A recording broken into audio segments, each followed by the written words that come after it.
I came home late from work after a brutal day, only to find myself locked out in the dead of night.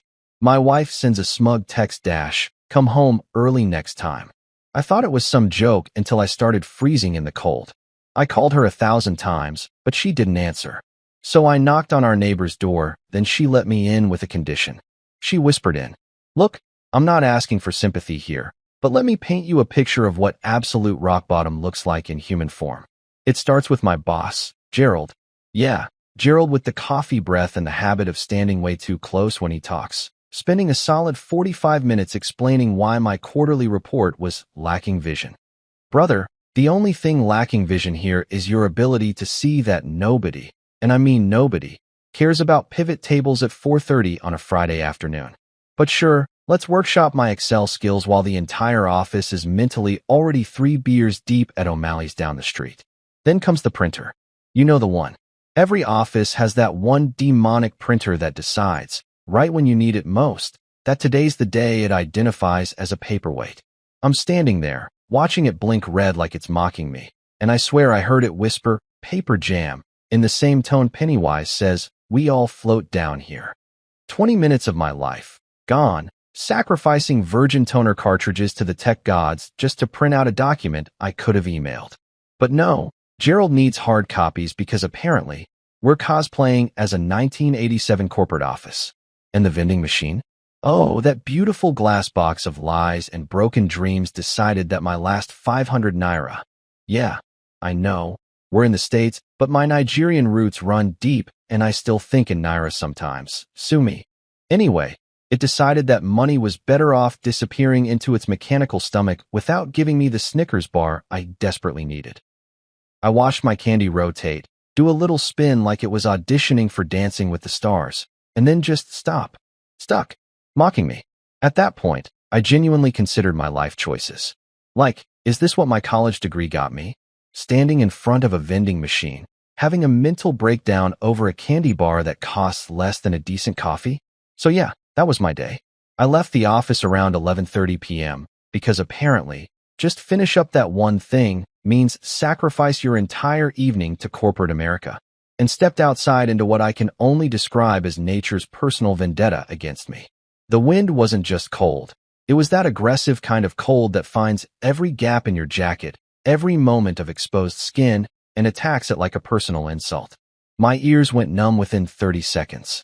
My nose started running like it was training for a marathon. And my fingers?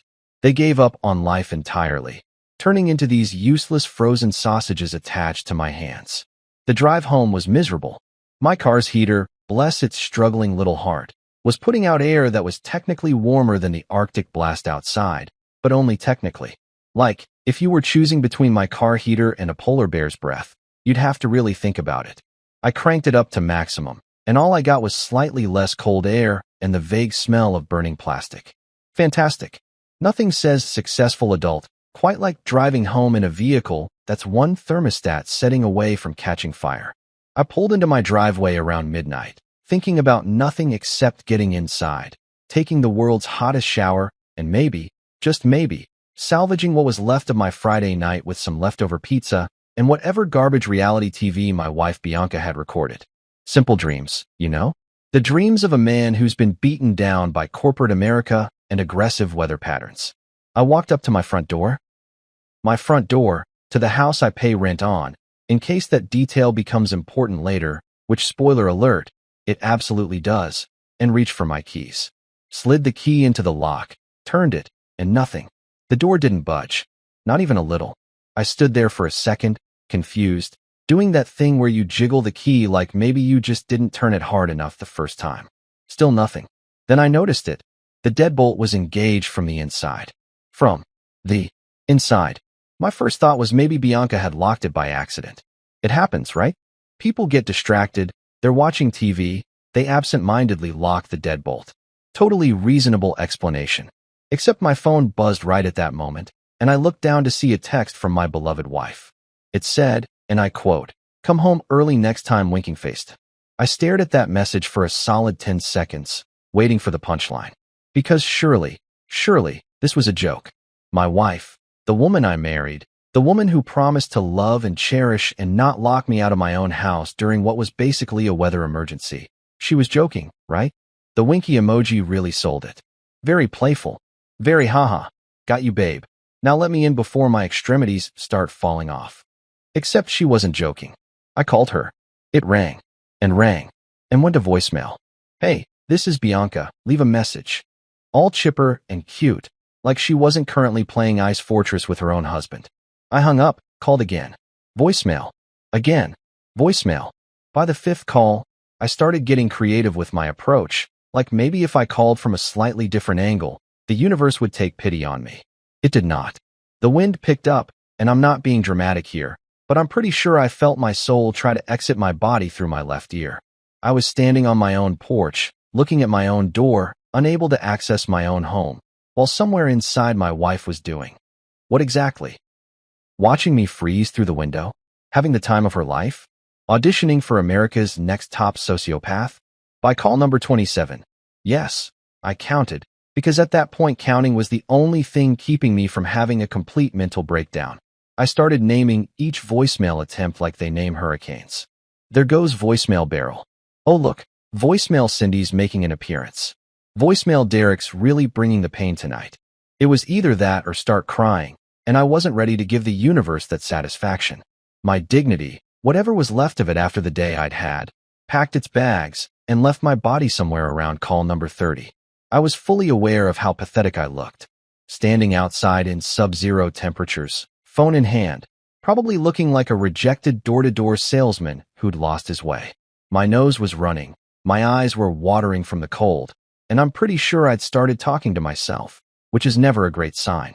The wind howled, and I mean literally howled, like wolves had gotten together and decided to provide the soundtrack to my misery. And I had this moment of perfect clarity where I realized I was standing outside the house I pay rent for, the house with my name on the lease, looking like a very cold, very confused snowman that someone had built and then immediately regretted. And the worst part? The absolute worst part? I could see the warm glow of lights inside. I could practically feel the heat radiating through the walls.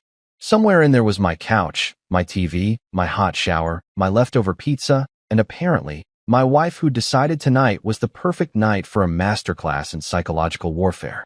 If you'd told me that morning that this was how my day would end, locked out, frozen, dignity destroyed, naming voicemails like natural disasters, I probably would have just stayed in bed. But hindsight's 2020, and frostbite's apparently very real, and I was about to learn that sometimes the coldest night of your life is just the warm-up act for something way, way worse. So there I was, approximately 3 minutes away from becoming a genuine medical emergency, when I saw it, the porch light next door flickering on like a lighthouse in a storm, except instead of guiding ships to safety, it was guiding one very cold, very desperate husband to the promise of central heating and basic human dignity. Mrs. Linda Dawson's house, my neighbor of about 2 years, the woman I'd exchanged maybe 15 sentences with total, mostly consisting of nice weather and your lawn looks great, was suddenly glowing like the promised land.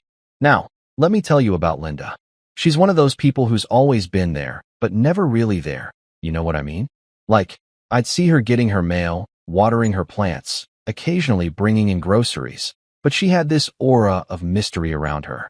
Not in a creepy way, more like in a this woman definitely has an interesting backstory, but minds her own business kind of way.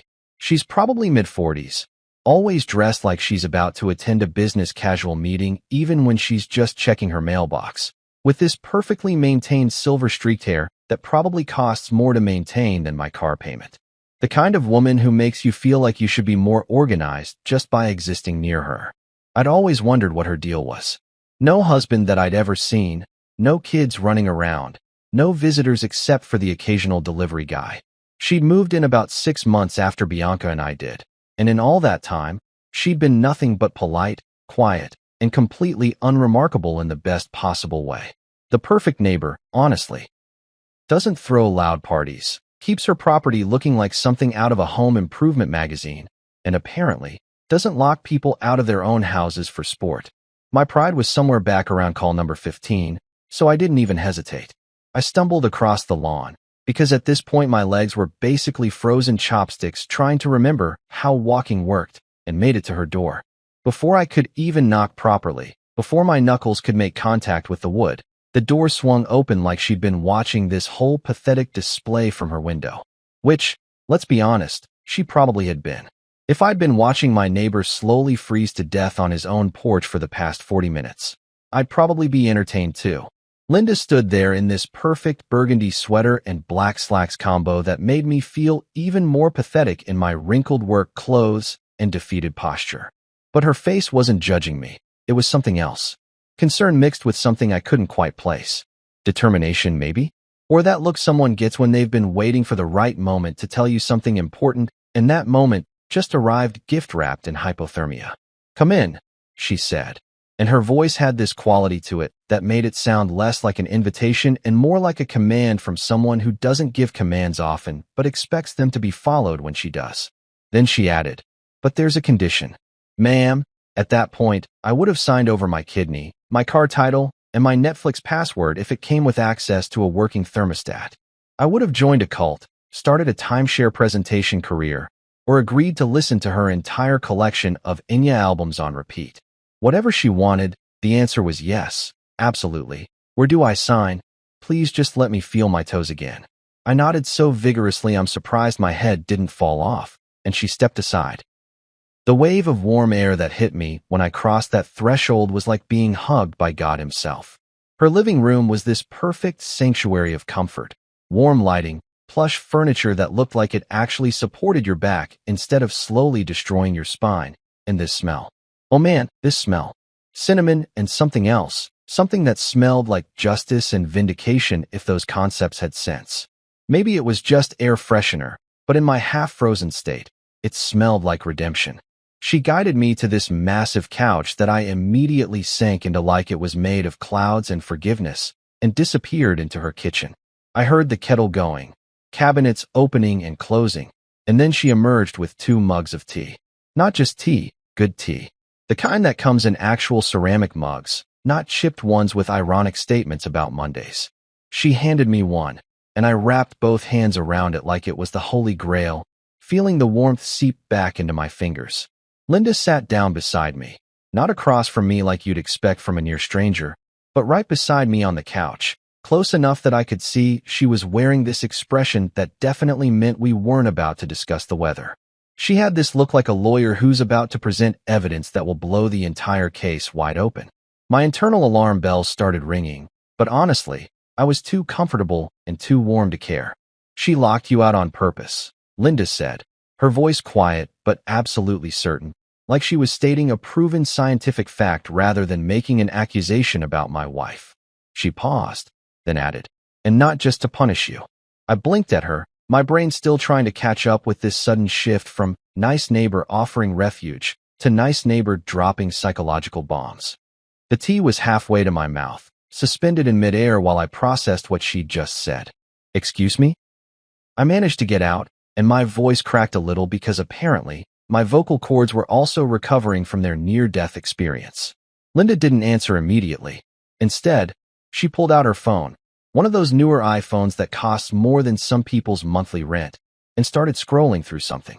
Her face was perfectly neutral, but her jaw was set in this way that told me whatever she was about to show me was going to hurt. And not the ouch I stubbed my toe kind of hurt.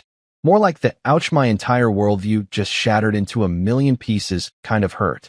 She turned the screen toward me, and for a second, I couldn't process what I was seeing. It was night vision footage, the kind you see on those home security systems that rich people install and forget about. The quality was crystal clear though, almost too clear. Clear enough that I could see it was my front door, my porch, my house. And there was Bianca, my wife, looking nothing like someone who was about to accidentally fall asleep and lock her husband out. She was giggling, actually giggling, like a teenager sneaking her boyfriend past her parents. The timestamp on the video showed last Tuesday, the night I'd texted her that I was working late on the Henderson account. The night I'd actually been working late, legitimately, sitting in a fluorescent-lit conference room, eating vending machine dinner and hating my life. And there she was, opening our front door, letting someone in. Not just someone. A man. Tall, built like he actually used his gym membership instead of just paying for it, and feeling guilty, wearing one of those fitted shirts that guys wear when they want everyone to know they have muscles. I watched them on that tiny screen, watched her touch his arm, watched her lean in and whisper something that made him laugh. Watched them disappear into my house, my living room, probably onto my couch, and suddenly the cold I'd felt outside seemed like nothing compared to the ice spreading through my chest. That was 3 weeks ago, Linda said softly, and I realized my hands were shaking. Not from the cold anymore. I installed the camera after I noticed patterns. Late-night visits when your car wasn't in the driveway. That wasn't the first time. I couldn't speak. My mouth had forgotten how words worked. I just stared at that screen, at my wife's face frozen in mid-laugh, looking happier than I'd seen her look in months. Looking the way she used to look at me, back when things were good, back before we became two people sharing a mortgage and slowly growing to resent each other's existence. There are more, Linda continued, her voice gentle but unflinching, like a surgeon who knows they're about to cut deep but also knows it's necessary. Multiple nights. Different occasions. I kept them because. She paused, choosing her words carefully. Because I knew eventually, you'd need to see the truth. And tonight, when she locked you out in this weather, when I saw you standing there calling and calling while she ignored you, I couldn't stay silent anymore. That's not petty. That's not even just cruel. That's calculated. I finally found my voice, though it came out rough and barely recognizable. Show me everything. Linda hesitated for just a moment, searching my face for something. Maybe to see if I could handle it. Maybe to see if I was going to have a breakdown right there on her expensive couch. Whatever she saw must have satisfied her, because she nodded once and started scrolling again. I will, she said. But first, promise me something. When you decide what to do with this information, and you will decide, I can see it in your eyes, don't do it halfway.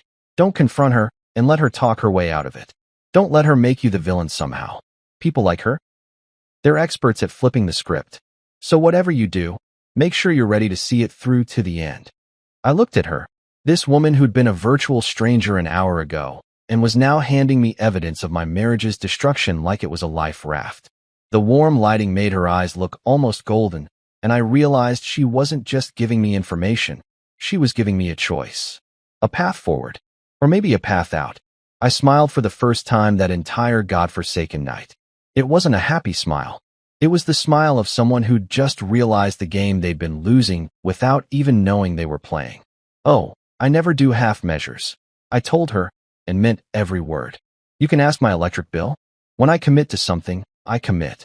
Linda smiled back, and it was the smile of someone who recognized a fellow survivor. Good, she said simply. Then let me show you what your wife's really been up to while you've been working late. I sat there on Linda's cloud couch, staring at her phone screen like it was buffering my entire marriage in real time, complete with that annoying little spinning wheel of death that shows up when your internet's about to give up on life. Except this wasn't buffering. This was loading, crystal clear, in high definition, night vision glory, and every frame was another nail in the coffin of my relationship. Linda swiped to the next video. Same angle, different night. There was Bianca again, wearing that red dress I'd complimented her on back in September, the one she'd said she bought for girls' night out. Apparently, girls' night was code for letting random gym bro into our house while my husband thinks I'm drinking mojitos with Karen from book club. The timestamp read 9:47 p.m., September 14th. I remembered that night. I'd been at that mandatory company dinner with Gerald and his endless stories about his timeshare in Orlando. I'd texted Bianca around 10 saying I'd be home by midnight. She'd responded with a heart emoji. A heart emoji. While Mr. Biceps was probably sitting on my couch, drinking my beer, existing in my space. Jesus, I muttered, and Linda just nodded like she'd been waiting for that exact reaction. There's more, she said, and honestly, at this point, I wasn't sure if I wanted there to be more or if I wanted her to tell me this was all some elaborate prank and Ashton Kutcher was about to jump out from behind her curtains. Spoiler alert, Ashton did not appear, and the hits just kept coming. She showed me another clip. October 3rd, Bianca practically skipping to the door. This time the guy was wearing a jacket, looking around like he was checking if anyone was watching. Amateur hour, buddy. Linda's camera had you in 4K, looking guilty as hell. They disappeared inside again, and I watched the timestamp tick forward. He didn't leave until 1:23 a.m. 1:23 in the morning. I'd been in Chicago that night for a conference, sleeping in a hotel room that smelled like corporate sadness and recycled air, completely oblivious to the fact that my wife was hosting what appeared to be an ongoing affair in our shared living space. "How long have you known?"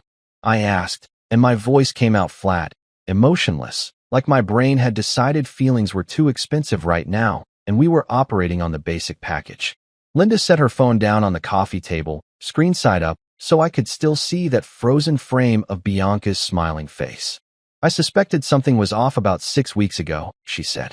"I work from home most days, you know. Freelance consulting means I'm around more than most neighbors. I started noticing a pattern. This car would show up on nights when you weren't home. Always parked 2 houses down, never in your driveway. At first, I thought maybe it was nothing. Maybe a friend visiting. Maybe I was just being a nosy neighbor with too much time on my hands." She picked up her tea, took a slow sip like she was gathering her thoughts, or maybe just giving me time to process. The mug had some inspirational quote on it about living your best life, which felt wildly inappropriate for the current situation, but whatever. I wasn't going to judge her mug choices when she was literally saving me from being the last person on earth to know about my wife's extracurricular activities. But then, Linda continued, "I saw them one night. I was taking out the trash around 11, glamorous life I lead, I know, and I saw her walking him to his car. The way she was looking at him." She trailed off, her expression somewhere between sympathy and disgust. "That wasn't the look of someone entertaining a friend. So I installed the security camera. Took me about 20 minutes, cost me $200 on Amazon, and within a week, I had enough footage to prove I wasn't imagining things." I nodded slowly, trying to wrap my head around the fact that my neighbor had been running surveillance on my cheating wife, like she was part of some neighborhood watch program that took their duties way too seriously. Except I wasn't mad about it. I was grateful. Grateful and also experiencing what I'm pretty sure was the emotional equivalent of being hit by a bus, backing up, and getting hit again just to make sure the first time did enough damage. "Show me the rest," I said, because apparently, I'm a glutton for punishment, or maybe because some part of me needed to see exactly how bad this was. Needed to see every piece of evidence so I couldn't later convince myself I'd overreacted or misunderstood or been too hasty in whatever nuclear option I was about to deploy. Linda didn't argue. She picked up her phone and started going through the folder like she was presenting evidence in court, which, honestly, this might end up being exactly that. Video after video, date after date, a greatest hits collection of my wife's betrayal. There was the night of our anniversary, October 21st. When she told me she wasn't feeling well and suggested I go to the dinner reservation alone or cancel it. I'd canceled, brought home soup, and she'd barely touched it, said she just needed rest. The timestamp on Linda's video showed why. Mr. Muscles had shown up an hour after I'd gone to bed, and they'd spent who knows how long in my living room, doing who knows what, while I slept upstairs like an idiot. There was Halloween night, when she'd said she was too tired to hand out candy, and I'd done it solo, dressed in that ridiculous vampire costume she'd picked out, while she apparently entertained her own kind of monster inside. There was last Tuesday, the night that led to tonight, the night I'd worked late, and she'd worked late on destroying our marriage. The footage showed them laughing, touching, existing in that comfortable way that people do when they've been doing something for a while, when they're not nervous anymore, when they've settled into their routine. "I didn't want to interfere," Linda said quietly, and I could hear genuine conflict in her voice. Part of me thought, who am I to get involved in someone else's marriage? What if I'm wrong? What if there's an explanation? But then tonight happened. When I saw her text you that message, when I saw you standing out there in the cold, calling and calling while she ignored you. She shook her head. That wasn't just infidelity. That was cruelty. That was her enjoying your suffering. And I won't, stand by and watch someone be treated like that. I looked at her, really looked at her, and realized this woman barely knew me but had more respect for me than my own wife. This virtual stranger had spent her own money, her own time, collecting evidence to protect someone she'd exchanged maybe 15 conversations with over 2 years. Meanwhile, the woman I'd promised my life to, the woman who promised me hers, was using our home like a cheap motel and our marriage like a joke. "Send me everything," I told Linda, and my voice had this new quality to it, something hard and decisive that I didn't quite recognize, but also didn't hate. It was the voice of someone who'd just watched their old life burn down and was standing in the ashes trying to decide what to build next. Linda nodded and started airdropping files to my phone. My screen lit up with notification after notification, videos downloading, each one a little time bomb of evidence. I watched the progress bars fill, each one representing another night I'd been played, another evening I'd been the fool, another instance of me being the punchline to a joke I didn't know I was part of. "Promise me one thing," Linda said, her eyes intense. "When you burn it down, and I know you will, I can see it in your eyes, don't do it halfway. Don't let her cry her way out of this. Don't let her blame you. Don't let her twist this into somehow being your fault because you worked too much or weren't attentive enough or whatever excuse she tries to sell. People like her, they're masters at playing the victim. They'll make you feel guilty for catching them. So whatever you do, whatever your plan is, see it through completely." I smiled, and it felt good, that smile. It felt like the first genuine emotion I'd had in months that wasn't exhaustion or frustration or that low-level resentment that builds up when you're in a dying relationship, but too stubborn or scared to admit it. This smile was different. This was the smile of someone who'd just been handed the keys to their own liberation and was about to take the most satisfying drive of their life. "Oh, I never do half measures," I said, and meant it down to my bones. "Ask my electric bill. Ask my credit card statement. Ask anyone who knows me. When I commit to something, I commit completely. And right now," I looked down at my phone, at the little folder icon labeled Evidence that Linda had created, containing what had to be dozens of videos. "Right now, I'm committing to making sure Bianca understands exactly what happens when you mistake someone's patience for stupidity." Linda smiled back, and it was the smile of someone who recognized a kindred spirit, someone who understood that sometimes the best response to cruelty isn't more cruelty, it's precision. It's patience. It's planning. It's making sure that when the hammer finally drops, it drops exactly where you want it to, with maximum impact and zero collateral damage to yourself. "Good," she said simply. "Then let me tell you what else I know. Because the videos are just the beginning. I've been paying attention for weeks now.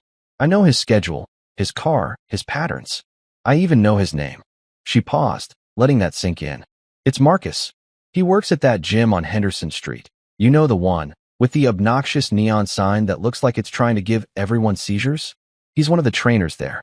And based on what I've observed, your wife isn't his only client getting special attention after hours." I laughed, and it came out bitter and sharp. "So she's not even original. She's part of this guy's rotation. That's almost worse somehow." "It is worse," Linda agreed. "Because it means she threw away your marriage for someone who probably can't even spell commitment, let alone understand it. But hey," she raised her mug in a mock toast, "that's information you can use. Knowledge is power and all that." We sat there for a moment in comfortable silence. Two people who'd been strangers an hour ago now bonded by infidelity footage and the mutual understanding that sometimes your neighbors know your life better than you do. My phone buzzed. All the files had finished downloading. I had everything I needed. Evidence, timeline, patterns, even the guy's name and workplace. Bianca had been playing chess while I thought we were playing checkers. But now I knew the whole board. And I was about to show her what happens when the pawn finally realizes he's been a king all along. Dawn broke over my neighborhood like it had no idea it was rising on the first day of my wife's carefully constructed world starting to crumble, which, fair enough, the sun's got its own problems to deal with. I'd spent the rest of the night at Linda's place, on her couch, fully clothed, because despite what my wife might think about appropriate overnight guest behavior, some of us have boundaries. Linda had given me a blanket that smelled like lavender and something expensive, probably fabric softener that costs more per ounce than premium gasoline, and I dozed off around 3 a.m. after watching that video folder so many times I could probably recreate each scene from memory. I woke up around 6:30 to the smell of coffee that definitely wasn't Folgers, and Linda was already up, dressed like she had a board meeting at 7. Even though it was Saturday, and normal people were still in their pajamas contemplating whether Lucky Charms counted as a balanced breakfast. She handed me a mug without saying anything, just gave me this look that said, "You ready for this?" And honestly, I wasn't sure if I was ready, but I was definitely committed, which is basically the same thing when you're running on 3 hours of sleep and pure spite. "Thank you." I told her, meaning it for way more than just the coffee. For everything. For the evidence. For the couch. For not thinking I'm crazy when I inevitably burn my entire life down today. She smiled. And it was one of those knowing smiles that made me think she'd probably been through something similar in her mysterious past. Just remember what I said. All the way through, no half measures. And if you need anything, an alibi, a witness, someone to help you change the locks, you know where I live. I nodded, drank that heavenly coffee that probably cost more than my car payment, and headed home. The walk across the lawn felt different than it had 12 hours ago. Last night, I'd been a desperate, frozen husband begging to be let into his own house. This morning I was a man with a plan, a folder full of evidence, and absolutely nothing left to lose except a wife I was rapidly realizing I didn't actually want to keep. I used my key, because apparently, the deadbolt was no longer engaged. How convenient, and walked in like nothing had happened. Like I hadn't spent half the night outside turning into a human popsicle. Like I hadn't spent the other half watching my marriage dissolve in night vision footage. The house was quiet. That early morning quiet where everything feels suspended and peaceful, completely unaware that a Category 5 hurricane named Consequences was about to make landfall. I heard movement upstairs around 7:15, the familiar sounds of Bianca's morning routine. Shower running, hairdryer humming, closet doors opening and closing as she no doubt selected the perfect, I definitely didn't lock my husband out in freezing temperatures last night outfit. I busied myself in the kitchen, because nothing says, I'm not plotting your downfall, quite like making breakfast for someone you're about to systematically destroy. I made eggs, scrambled, the way she likes them, with that fancy cheese she insists on buying from Whole Foods that costs approximately $1 million per ounce. I made toast, perfectly golden, not too dark. I even brewed her favorite tea, that overpriced hibiscus situation that tastes like flowers dyed in hot water, but she swears is cleansing. I set the table like we were in some kind of domestic sitcom, like I was the loving husband preparing a surprise breakfast for his beloved wife, not a man who'd spent the night documenting every instance of her betrayal. She floated down the stairs around 7:45, and I use the word floated because that's exactly what she did. She was wearing this casual but cute outfit that probably took her 30 minutes to make look effortless. Her hair was perfect, her makeup was subtle but present, and she had this expression on her face like she'd slept great and life was wonderful, and she definitely wasn't a terrible person. She looked happy, relaxed, like someone without a care in the world or a guilty conscience in her body. "Morning," she said, and her voice had that sing-song quality that people use when they're in a good mood. Probably because they successfully psychologically tortured their spouse the night before and got away with it. "Morning," I replied, matching her tone exactly, like we were in a play and both reading from the same script titled Everything is Fine, a comedy in one act. She sat down at the table, looked at the spread I'd prepared, and her eyes widened slightly. "Wow, what's all this? Did you get a promotion or something?" "Nope," I said cheerfully, setting a plate in front of her with a smile that I'm pretty sure looked genuine because I've been practicing my not plotting revenge face in the mirror for the past hour. "Just thought I'd make breakfast. You know, be spontaneous. Romantic. All those things married people are supposed to do." She laughed, actually laughed, like I'd told a joke instead of making a thinly veiled reference to the fact that our marriage was about as romantic as a dental procedure at this point. "Well, it's sweet. Thank you, honey." "Honey." She called me honey. The audacity was actually impressive. "So," she said, taking a bite of eggs and making an appreciative sound that made me want to tell her those eggs were seasoned with deception and garnished with irony. "Rough night last night? You look tired." "Oh, we're doing this. We're really doing this." I took a sip of my coffee, nowhere near as good as Linda's, but it would do, and nodded. "Yeah, you could say that. Traffic was insane coming home. And then it was so cold, felt like I was standing outside forever." I watched her face carefully. She didn't even flinch. Just kept eating her eggs like I hadn't just given her the perfect opening to apologize, explain, or show even the tiniest shred of remorse. "Oh, that's rough," she said, with all the sympathy of someone commenting on someone else's mildly inconvenient day, not the sympathy of someone who deliberately locked their husband out during what was basically Arctic conditions. "Yeah, it was freezing last night. I'm glad I was inside where it was warm." The emphasis on inside and warm felt deliberate, like she was twisting the knife just to see if I'd react. I didn't give her the satisfaction. Must have been nice, I said, and I kept my voice level, pleasant, completely neutral. Being all cozy while I was out there dealing with the elements. Global betrayal levels of cold, you know? She paused, fork halfway to her mouth, and I saw something flicker across her face. Confusion? Suspicion? The faint recognition that maybe I'd just said something with multiple meanings? But it passed quickly, replaced by that same casual smile. Global betrayal? She repeated, laughing. That's dramatic. It's just winter. You're right. I agreed easily. I'm being dramatic. Must be the lack of sleep. Being locked out really takes it out of you. Locked out. She had the nerve to look confused, like she was an Oscar-nominated actress auditioning for the role of innocent wife who would never. Oh my God, was the door locked? I must have fallen asleep. I'm so sorry, baby. Why didn't you call me? Baby. She called me baby. I wanted to pull out my phone and show her my call log. All 27 attempts. All 27 times she'd let it ring through to voicemail, while she was presumably doing whatever one does when they lock their husband out on purpose. I tried, I said, and I let just enough edge into my voice to make it interesting without being accusatory. Multiple times, actually. But you must have really been out cold. Deep sleeper, my wife. She had the decency to look mildly apologetic, though it was about as genuine as a $3 bill. I'm sorry, I must have had my phone on silent. That's awful. You should have knocked louder or something. Oh, I knocked, I assured her. The door was too busy being a fortress to notice. Deadbolt and everything. Very secure. Almost like someone locked it deliberately. There it was again, that flicker of something in her eyes. But she recovered quickly, took another bite of toast, and shrugged. Well, you know I always lock up before bed. Safety first and all that. I probably just forgot you weren't home yet. Forgot I wasn't home. At midnight. When I'd texted her at 11 saying I was on my way. When she'd responded with that smug little winky face emoji that now felt like it should be used as evidence in court under the category of premeditated spousal cruelty. Right? I said, nodding like this made perfect sense, like I wasn't currently sitting across from someone who'd elevated lying to an art form. Safety first. Can't be too careful these days. Never know who might try to get into your house uninvited.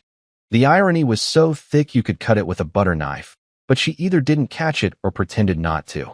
She just smiled, finished her eggs, and complimented my cooking like we were a normal couple having a normal breakfast instead of a man and a woman engaged in the world's most passive-aggressive conversation. These eggs are really good, she said. You should cook more often. Maybe I will, I replied. I've got all this free time now. Might take up some new hobbies. Photography, maybe. Or video editing. I hear surveillance footage is really popular these days. She blinked at me, and for just a second, just one beautiful second, I saw uncertainty cross her face. But then it was gone, replaced by that same casual demeanor that said she was either completely oblivious or playing her own game. Surveillance footage? She laughed. What? Are you going to become a security guard now? No, I said, finishing my coffee and standing up to clear the plates. Just thinking about how interesting it is, you know? How cameras can capture things you never even knew were happening. All those moments you think are private, but someone's watching, recording, collecting evidence. I took her plate, our hands brushed, and she looked up at me with what might have been affection or might have been calculation. I honestly couldn't tell anymore and wasn't sure I cared.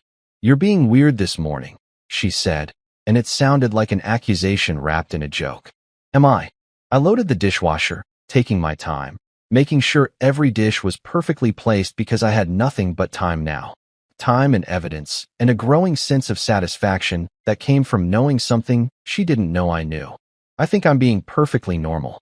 Just a husband making breakfast for his wife, having a totally ordinary conversation about totally ordinary things like deadbolts and surveillance, and the weather. She stood up, grabbed her purse, checked her phone, probably looking for messages from Marcus, though she'd never know I knew his name now, knew where he worked, knew everything.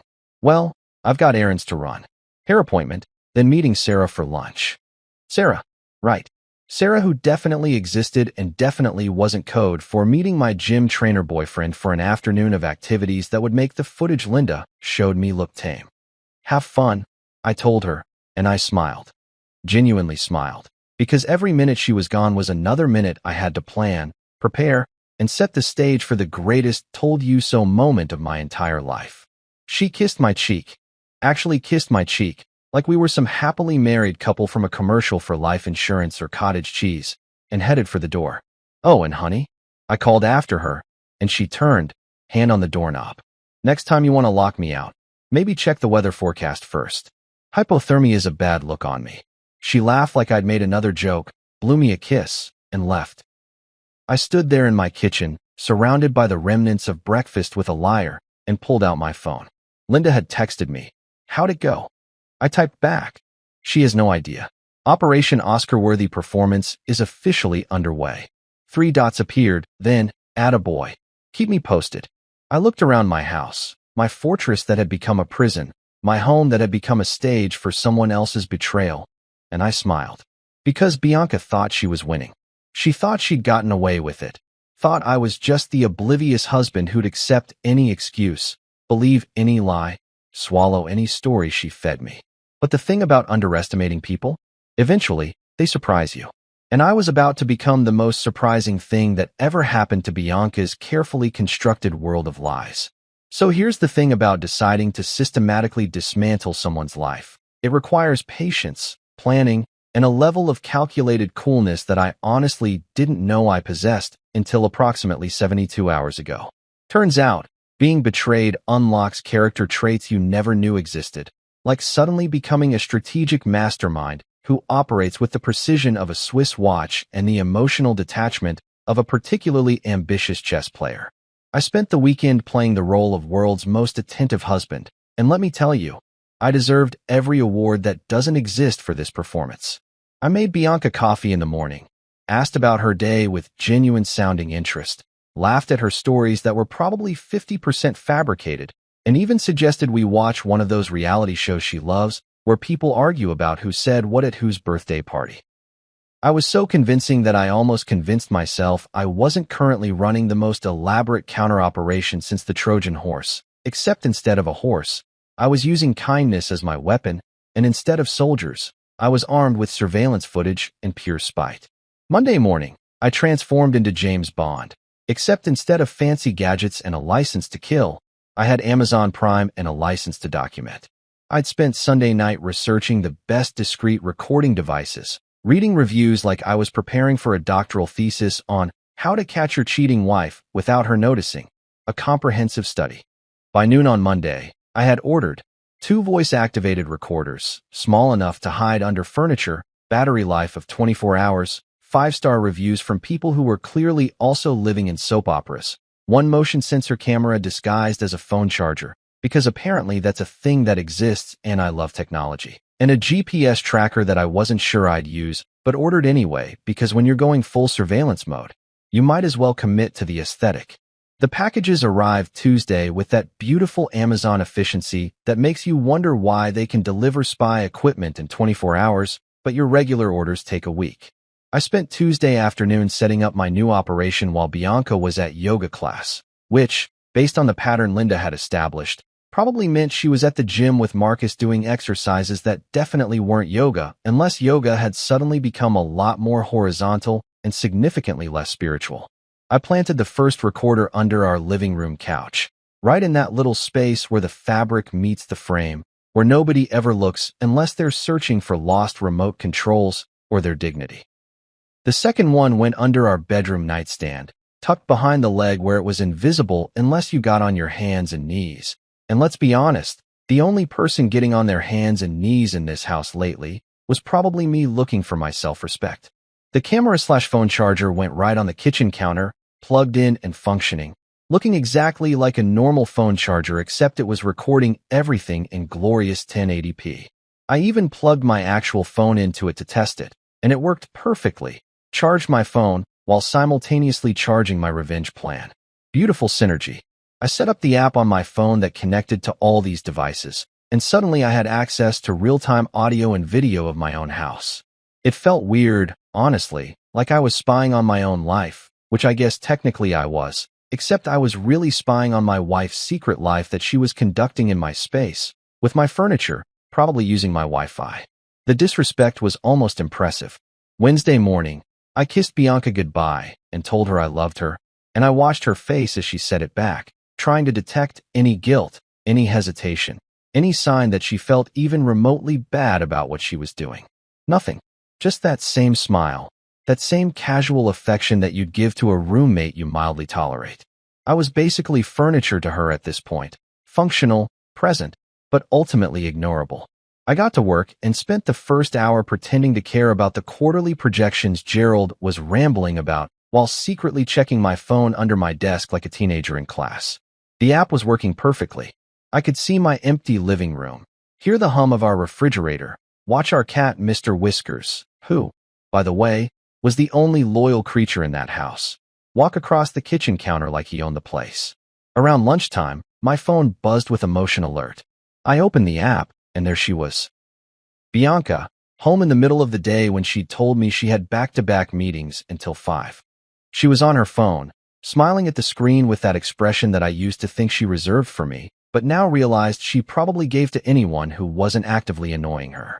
She was typing something, laughing to herself, completely oblivious to the fact that I was watching her from 12 miles away while eating a sad desk sandwich that tasted like betrayal and mustard.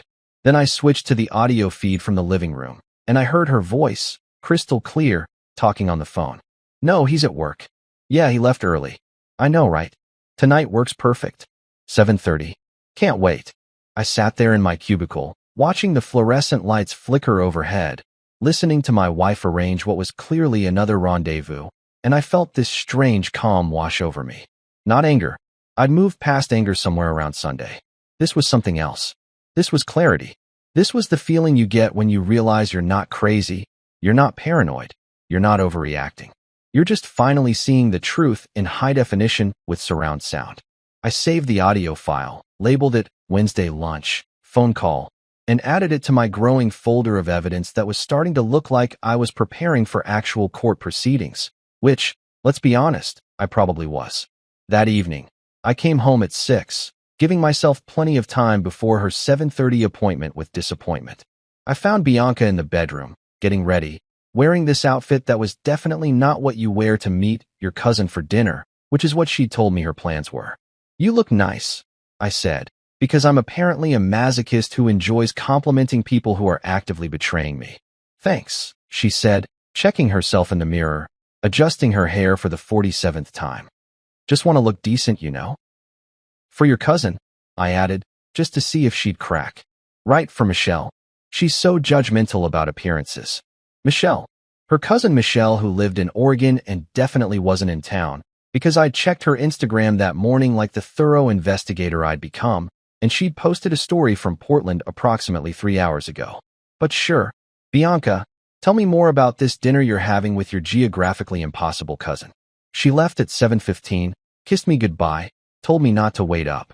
I watched her pull out of the driveway, waited exactly 3 minutes, then checked the GPS tracker I'd, okay, fine, I admit it, attached to her car on Tuesday night while she was sleeping.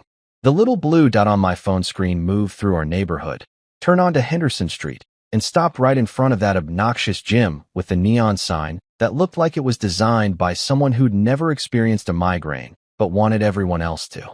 Bingo. I screenshotted the location, added it to my folder, and then did something I hadn't done in months. I ordered myself a really good dinner. Not sad takeout. Not whatever leftovers were in the fridge.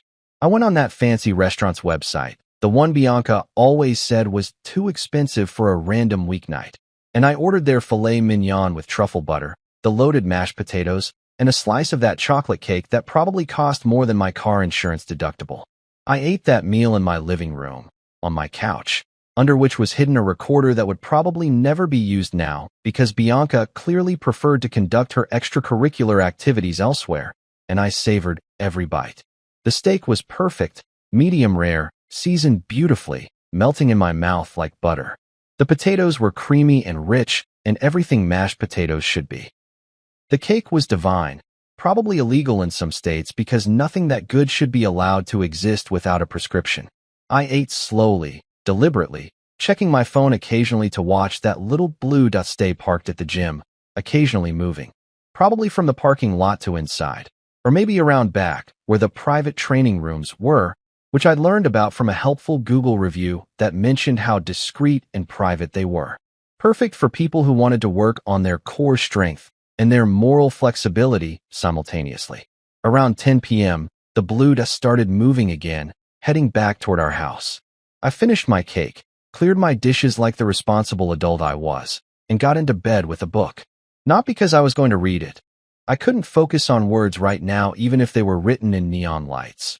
But because it made me look casual, unbothered, like a husband who definitely wasn't tracking his wife's every movement with GPS and surveillance equipment.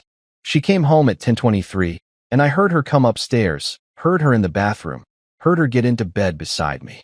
"How was your dinner?" I asked, not looking up from my book. "Good," she said. "Michelle says hi. She asked about you." "That's nice of geographically impossible Michelle," I muttered. "What? Nothing." Said that's nice of her. Tell her I said hi back. Next time she's definitely not in town. We should all grab dinner. She looked at me weird, probably trying to figure out if I was being sarcastic or if I'd finally just lost my mind entirely from being married to her. To be fair, both options were valid at this point. "You okay?" she asked, and it might have been my imagination, but she sounded almost nervous. "Never better," I said, smiling at her in the darkness. "Just thinking about how interesting life is. How you never really know what's going on around you until you start paying attention. It's fascinating, really. The things people do when they think nobody's watching." "You're being weird again," she said, rolling over to face away from me. "Am I? Huh. Must be all that paying attention I've been doing. Tends to make a person weird when they suddenly notice things they missed before." She didn't respond, just pulled the covers up higher, and within minutes, she was asleep. Or pretending to be asleep. I couldn't tell anymore, and honestly didn't care. I lay there in the dark, my phone on the nightstand with its folder full of evidence, my house wired with devices that would make the NSA jealous, and my marriage circling the drain like water after you pull the plug. But here's the thing, I wasn't sad. I wasn't even angry anymore. I was just ready. Ready for whatever came next. Ready to stop being the fool in this story and start being the plot twist nobody saw coming.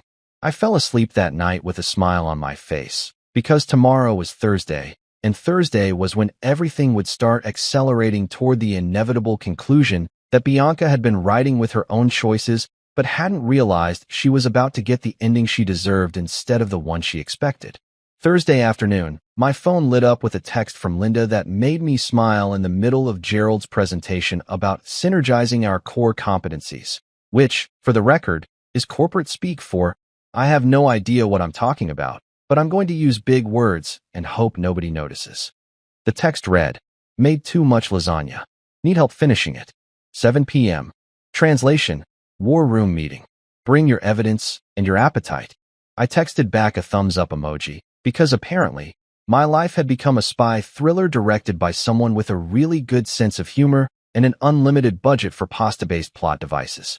I spent the rest of the afternoon pretending to work while actually organizing my evidence folder into categories. Video evidence, audio files, GPS tracking data, and my personal favorite, screenshots of lies. I was basically building a presentation that would make Gerald's quarterly reports look like amateur hour, which, to be fair, they already were. I left work at 5:30, early for me, but I'd earned it after the week I'd had. And also Gerald was starting another monologue about leveraging our bandwidth, and I was about to leverage my foot into his bandwidth if I didn't get out of there. I went home, changed out of my work clothes into something casual, and told Bianca I was heading to Tyler's place to watch the game. "Which game?" she asked, barely looking up from her phone, probably texting Marcus about their next workout session that had nothing to do with actual exercise. "The important one," I said vaguely, because honestly, I had no idea what sport was even in season right now, and apparently, neither did Bianca because she just nodded and went back to her phone. "Have fun," she said, and I thought about how she'd been saying that a lot lately. Have fun, enjoy yourself, don't rush back. Basically code for please leave so I can do whatever I want without your inconvenient presence. Well, joke's on you, sweetheart, because I was about to have the time of my life plotting your social demise over homemade Italian food. I walked across the lawn to Linda's house at exactly 7 p.m. because punctuality is important when you're attending a strategic planning session disguised as a dinner party. Linda opened the door before I could knock. She had this sixth sense about timing that made me think she'd probably been a spy in a past life, or maybe a really efficient executive assistant. "Come in," she said, and I followed her into her kitchen, which smelled absolutely incredible. Like, the kind of smell that makes you reconsider every life choice that led you to eating microwave leftovers and gas station sandwiches. Her kitchen was immaculate. Everything had its place. The counters were clear except for the necessities. And there was this gorgeous lasagna sitting on the stove that looked like it belonged in a magazine spread about meals that make your problems disappear. "That smells amazing," I said, and I meant it.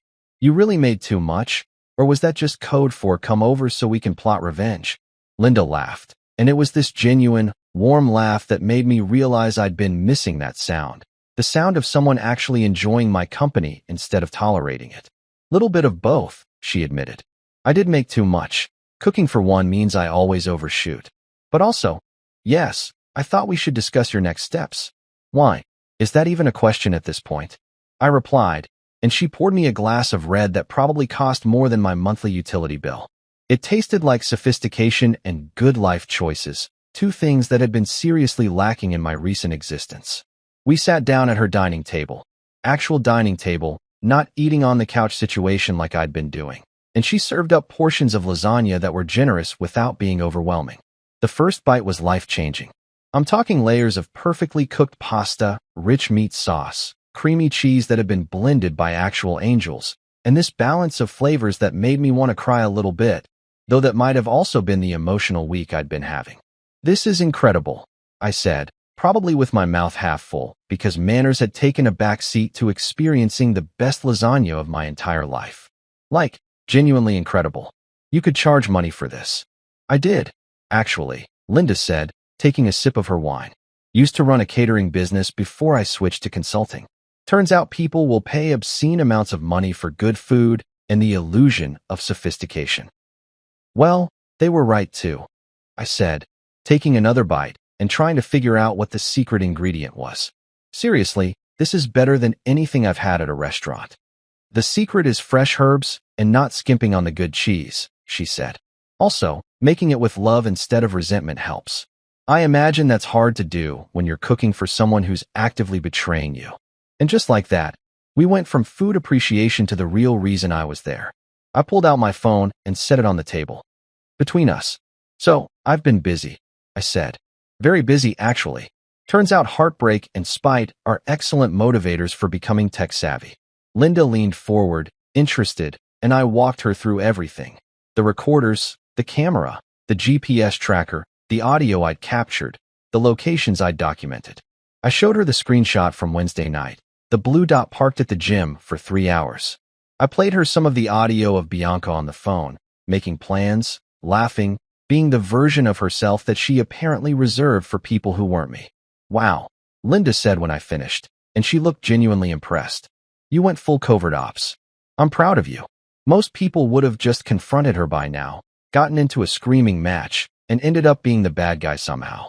"That's what she wants," I said, surprising myself with how clearly I'd thought this through. "She wants me to be the angry, jealous husband who overreacted. She wants to be able to tell people I was controlling, suspicious, unreasonable. But if I come at her with evidence, with documentation, with a timeline and proof and GPS coordinates, she can't spin that. She can't make herself the victim when I've got receipts." "Exactly," Linda said, nodding approvingly. "You're learning. So what's your next move? You've got the evidence. You've got the paper trail. Are you ready to make a move, or are you waiting for something specific?" I took a long sip of wine, considering. The truth was, I had been waiting for something, though I hadn't quite articulated what it was until that moment. "I want it public," I said finally. "I don't want this to be some private drama where we quietly separate and she gets to control the narrative. I want people to know. I want everyone who's been looking at me like I'm the oblivious idiot husband to understand that I wasn't oblivious. I was strategic." Linda's eyes lit up like I'd just said exactly what she was hoping to hear. "Public scandal," she said. "I like it. But you have to be careful. Go too big, and you look vindictive. Go too small, and nobody notices. You need something that feels organic, like the information just happened to get out there." "The neighborhood block party," I said suddenly, remembering the invitation that had been sitting on our counter for 2 weeks. It's next Saturday. Everyone will be there. All the neighbors, local people, community folks. Very public, very social, very perfect for information to spread organically. Linda grinned, and it was the grin of someone who appreciated a well-executed plan. The block party, she repeated. That's actually genius. Very community-focused. Very, I'm just being social and definitely not orchestrating someone's public downfall. Right. I was getting excited now. The wine and the lasagna and the validation making me feel more alive than I had in months. And the best part is, people already suspect something. You said so yourself. You've seen them looking cozy in public. So I'm not creating a scandal out of nothing. I'm just confirming what people already think they know. And giving them proof, Linda added. Because suspicion is one thing, but proof? Proof is what makes gossip turn into fact. Proof is what makes people take sides. And trust me, with what you've got, they're going to take your side. We spent the next hour planning like we were Ocean's 11. Except instead of robbing a casino, we were orchestrating the controlled demolition of my wife's reputation. Linda suggested creating an anonymous email, untraceable, professional, just screenshots and timestamps with minimal commentary. Let the evidence speak for itself, she said. Don't editorialize. Don't be emotional. Just facts, dates, locations. People will fill in the blanks themselves. And timing? I asked, pouring us both more wine because this lasagna summit was turning into the most productive meeting I'd had all year. Day of the block party, Linda said without hesitation. Morning of, actually. Give people time to see it, process it, start talking about it. By the time the party starts, everyone will know, but they'll all be pretending they don't. The tension will be delicious. I laughed, actually laughed, and it felt good.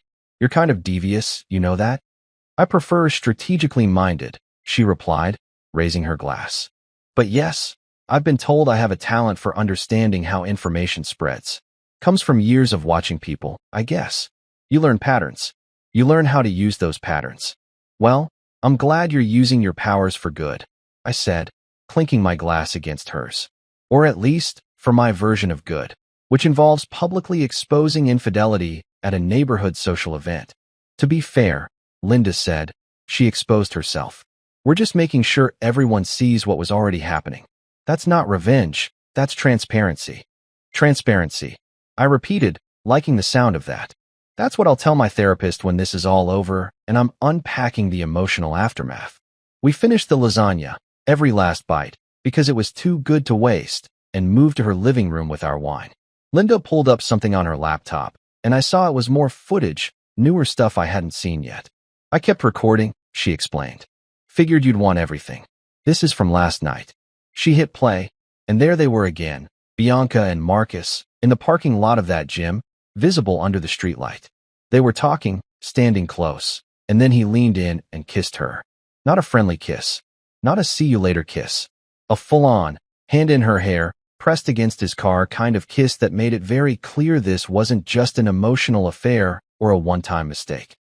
This was a whole relationship, complete with parking lot makeout sessions, and probably pet names and inside jokes, and all the things that were supposed to be reserved for the person you actually married.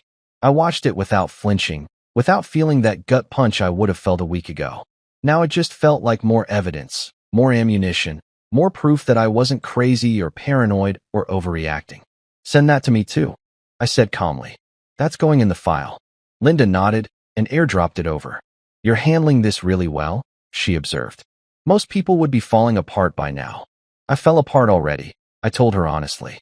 That first night, standing outside in the cold, realizing what was happening, I fell apart then. But you can't stay falling apart forever. Eventually, you have to get up, dust yourself off, and decide what you're going to do with the pieces. And I decided I'm going to use them to build something better, even if that means burning down what was there first. Linda smiled, and there was something in her expression that made me think she understood exactly what I meant, like she'd been through her own version of this and come out the other side. To new beginnings, she said, raising what was left of her wine. To warm nights and locked doors, I replied, remembering that first terrible night that had somehow led to this moment, sitting in a comfortable house, eating incredible food, planning the most satisfying conclusion to the worst chapter of my life. We clinked glasses, and somewhere across the lawn, in my house, my wife was probably on her phone, texting Marcus, making more plans, completely oblivious to the fact that her whole world was about to change. And honestly, I couldn't wait to watch it happen. Saturday morning arrived with the kind of perfect weather that makes you think the universe has a sense of dramatic timing. Clear skies, gentle breeze, temperature in the low 70s. Basically the kind of day that's ideal for neighborhood block parties and, apparently, for watching your carefully constructed lies collapse in real time. I woke up at 6 a.m., not because I'd set an alarm, but because my body had apparently decided that today was too important to waste on sleep. Adrenaline is a hell of a drug, and I was mainlining it. Bianca was still asleep, sprawled across her side of the bed like she didn't have a care in the world, which, to be fair, she didn't yet. I slipped out quietly, grabbed my phone, and headed downstairs to make coffee. The good stuff, not the grocery store brand we usually drank. Today felt like a special occasion, the kind that deserved premium beans and the satisfaction of knowing you're about to become the most interesting person at a community gathering. At 7 a.m. exactly, I opened my laptop and pulled up the anonymous email account Linda and I had created 3 days ago. Username, Concerned Neighbor 2024. Email provider, one of those encrypted services that people use when they're either running a revolutionary movement or exposing their cheating spouse. In our case, same energy, different context. I'd spent the past 2 nights crafting the perfect email. Not too wordy, people don't read essays. Not too emotional, nobody trusts hysteria. Just facts, timestamps, and attachments. The subject line read, information regarding recent neighborhood activity. Professional. Vague. Intriguing. The kind of subject line that makes people open emails even when they probably shouldn't. The body was simple. Attached are documented instances of inappropriate conduct occurring within our community. Dates, times, and locations are provided.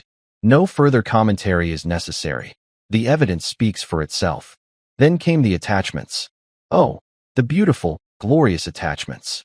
12 screenshots from Linda's security footage, each one time-stamped and date-stamped, showing Bianca and Marcus entering my house on various occasions. 3 audio files of phone conversations where she was clearly making plans. 5 GPS tracking maps showing her car parked at the gym during times she'd told me she was elsewhere. And the grand finale, that parking lot kiss from Thursday night, captured in perfect clarity, looking like a promotional still from a movie about terrible people making terrible choices. The recipient list was a masterpiece of strategic selection. Our neighborhood has this community email group. One of those things that started for important updates about HOA meetings and lost pets, but devolved into people complaining about garbage pickup schedules and bragging about their kids' soccer achievements. Everyone in a 3-block radius was on it. Approximately 47 households. 47 chances for this information to spread like wildfire through dry grass. My finger hovered over the send button for approximately 10 seconds. This was it. The point of no return. Once I hit send, there was no taking it back, no claiming it was a misunderstanding, no pretending everything was fine. This was the nuclear option, and I was about to press the big red button. I pressed send. The email whooshed off into the digital universe at 7:02 a.m., and I sat there for a moment, coffee in hand, watching the sun rise through my kitchen window like I hadn't just lit a match and tossed it into my wife's carefully maintained social life. It felt weirdly peaceful, actually, like the calm before a storm. Except I was the one who'd ordered the storm and paid for express delivery. I spent the next hour doing completely normal Saturday morning things, reading the news, making breakfast, pretending my heart wasn't racing every time I thought about those 47 households opening their emails. By 8:30, my phone buzzed. Text from Tyler, my coworker and actual friend who lived 2 streets over. Bro, just saw something in the neighborhood email. That can't be. I texted back. What did you see? 3 dots appeared, disappeared, appeared again. Screenshots of someone's wife with another dude. Multiple dates. GPS data. Audio files. This is insane. Do you know about this? Just saw it myself. I lied smoothly, because the key to any good strategic operation is plausible deniability. Crazy, right? Crazy doesn't even cover it. People are going wild in the group chat. Mrs. Henderson from number 47 is demanding to know who sent it. Someone else is saying we should respect people's privacy. But bro, if that's who I think it is. My heart rate kicked up a notch. Who do you think it is? I don't want to say. But, I mean, I've seen that house before in the background. And that car looks familiar. This is going to be so awkward at the block party today. I smiled into my coffee. Awkward. Yes, that's exactly what it was going to be. By 9 a.m., my phone was buzzing constantly. Not with direct messages. People weren't quite ready to approach me yet. But with notifications from the neighborhood group chat that had apparently exploded into chaos. I opened it and scrolled through, watching in real time as my plan unfolded exactly as Linda had predicted. Mrs. Henderson, this is inappropriate for a community email list. Dave from number 33. But is nobody going to talk about what's actually in those screenshots? Jennifer, the yoga mom who always bragged about her organic kale. I think I know whose house that is grimacing face. Random dad whose name I never learned. This is better than Netflix. Sarah K. Guys, maybe we should delete this? It feels invasive. Mike, owner of 3 loud dogs. Invasive is cheating on your spouse. This is just documentation. And on it went. A beautiful cascade of reactions ranging from pearl clutching to popcorn emoji posting. The best part? Nobody had directly named Bianca yet, but everyone was dancing around it, making vague references, posting thinking face emojis. It was like watching people solve a puzzle in real time. Except the puzzle was my marriage, and the solution was extremely obvious to anyone with functioning eyesight. Around 10 a.m., I heard Bianca stirring upstairs. I quickly closed the group chat and went back to looking like someone who was casually reading about local sports and definitely not monitoring the viral spread of his wife's affair through their community. She came downstairs in her pajamas, yawning, looking adorable and completely unaware that her world had already shifted on its axis. Morning, she said, heading straight for the coffee pot. What time's the block party? Starts at noon, I said, keeping my voice neutral. We should probably head over around 12:30, fashionably late and all that. She agreed, pouring herself coffee. I'm not really in the mood for small talk with neighbors today, honestly. Might just make a quick appearance and bail. I bit back a laugh. Oh, I don't think small talk is going to be the problem, I muttered. What? Nothing. Just said I think the Johnsons are bringing their famous potato salad. Should be good. She nodded, scrolling through her phone, probably checking messages from Marcus about when they could meet next, completely oblivious to the digital wildfire spreading through our neighborhood. I watched her face, waiting for the moment when she'd check the community email, when she'd see the group chat, when reality would finally catch up with her. It happened at 10:47 a.m. I was pretending to read the newspaper. Who even reads physical newspapers anymore? But I grabbed it from the driveway specifically to have something to hide behind, when I heard her make this small sound. Not quite a gasp, not quite a choke, somewhere between surprise and horror. I peeked over the top of the sports section and saw her staring at her phone, face going progressively paler. Something wrong? I asked innocently. She looked up at me, and I saw about 17 different emotions flash across her face in rapid succession. Shock, confusion, anger, fear, and something that might have been the dawning realization that she was absolutely screwed. Did you see the neighborhood email this morning? Her voice was tight, controlled, like she was trying very hard not to sound panicked. No, I don't usually check that until later. Why, something important? She stared at me for a long moment, and I could practically see her brain working overtime, trying to figure out if I was genuinely clueless or playing dumb. Someone sent out some pictures and videos. Of what?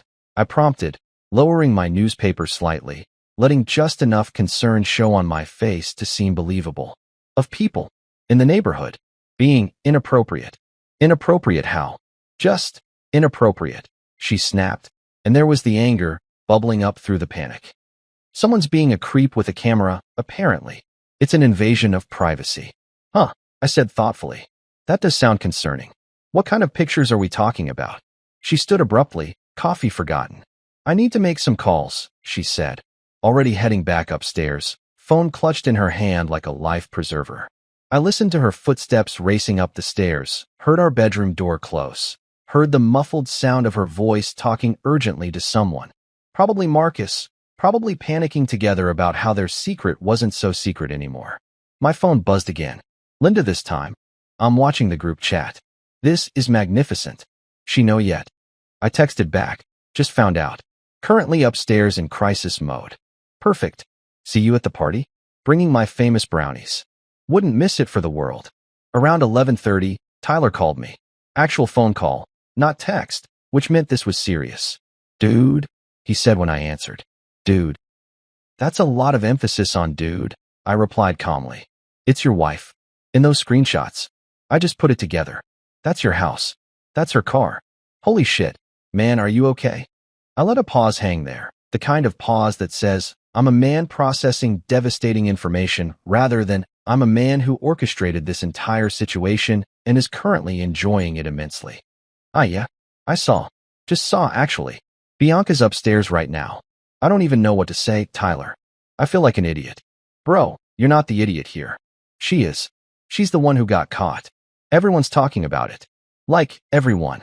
Mrs. Patterson already unfollowed her on Facebook. The Wilsons are posting cryptic quotes about loyalty. It's a whole thing. Jesus, I said, and I didn't have to fake the emotion in my voice because even though this was exactly what I'd planned, hearing it described back to me was surreal. Is everyone going to be talking about this at the party? Are you kidding?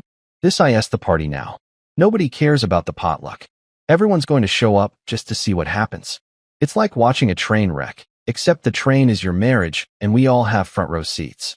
Sorry, that was insensitive. No, it's accurate, I said. Look, I'll see you there. I need to figure out what to say to Bianca. Good luck, man. Seriously. And hey, if you need anything, I'm here. Beer, couch to crash on, alibi for when you finally snap and set her stuff on fire, whatever.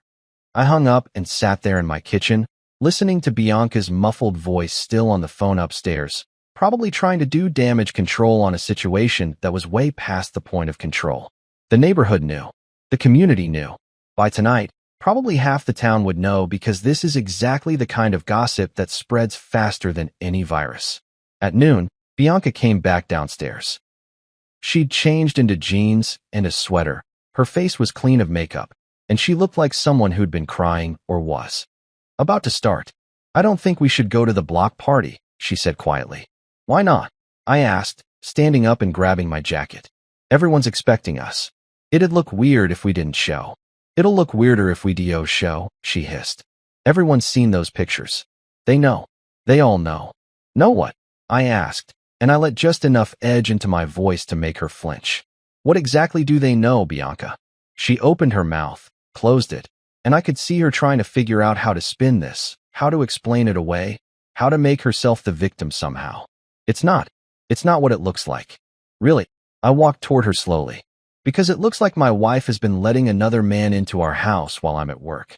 It looks like she's been lying about where she is and who she's with. It looks like she locked me out in freezing weather while she was probably texting him. So please, enlighten me. What exactly is it if not what it looks like? Her eyes filled with tears, and for a split second, I almost felt bad. Almost. We should talk about this. Privately. Not at a neighborhood party where everyone's going to be staring. Oh, now you want privacy, I said. That's rich. Come on. We're going. You wanted to be the talk of the neighborhood? Congratulations. Let's go give them a show. The block party was exactly as awkward as I'd hoped it would be, which is to say it was spectacularly, magnificently, beautifully uncomfortable for everyone except me. We walked down the street together, Bianca and I, looking like a couple heading to a social event instead of what we actually were, a woman walking toward her public execution and the man who'd built the gallows. The moment we turned the corner onto the main street where they'd set up tables and those sad little decorations that neighborhood committees think make events festive, I felt the energy shift. Conversations didn't exactly stop, but they definitely stuttered. People's eyes tracked us like we were celebrities at a premiere, except instead of admiration, their stares were full of pity, judgment, and that particular kind of excitement people get when they're about to witness drama they can talk about for months. Mrs. Henderson, the self-appointed neighborhood moral authority, actually clutched her pearls. Like, literally reached up and touched her necklace in that way that says, I'm scandalized but also thrilled to have something to be scandalized about. Dave from number 33 gave me this sympathetic nod that somehow managed to communicate both sorry bro and this is wild simultaneously. Jennifer the yoga mom looked away entirely, suddenly very interested in the vegetable platter nobody was eating. Bianca gripped my arm tighter, her nails digging into my jacket. Everyone's staring, she whispered urgently. Are they? I said loudly enough for nearby people to hear. I hadn't noticed. Maybe they're just being friendly.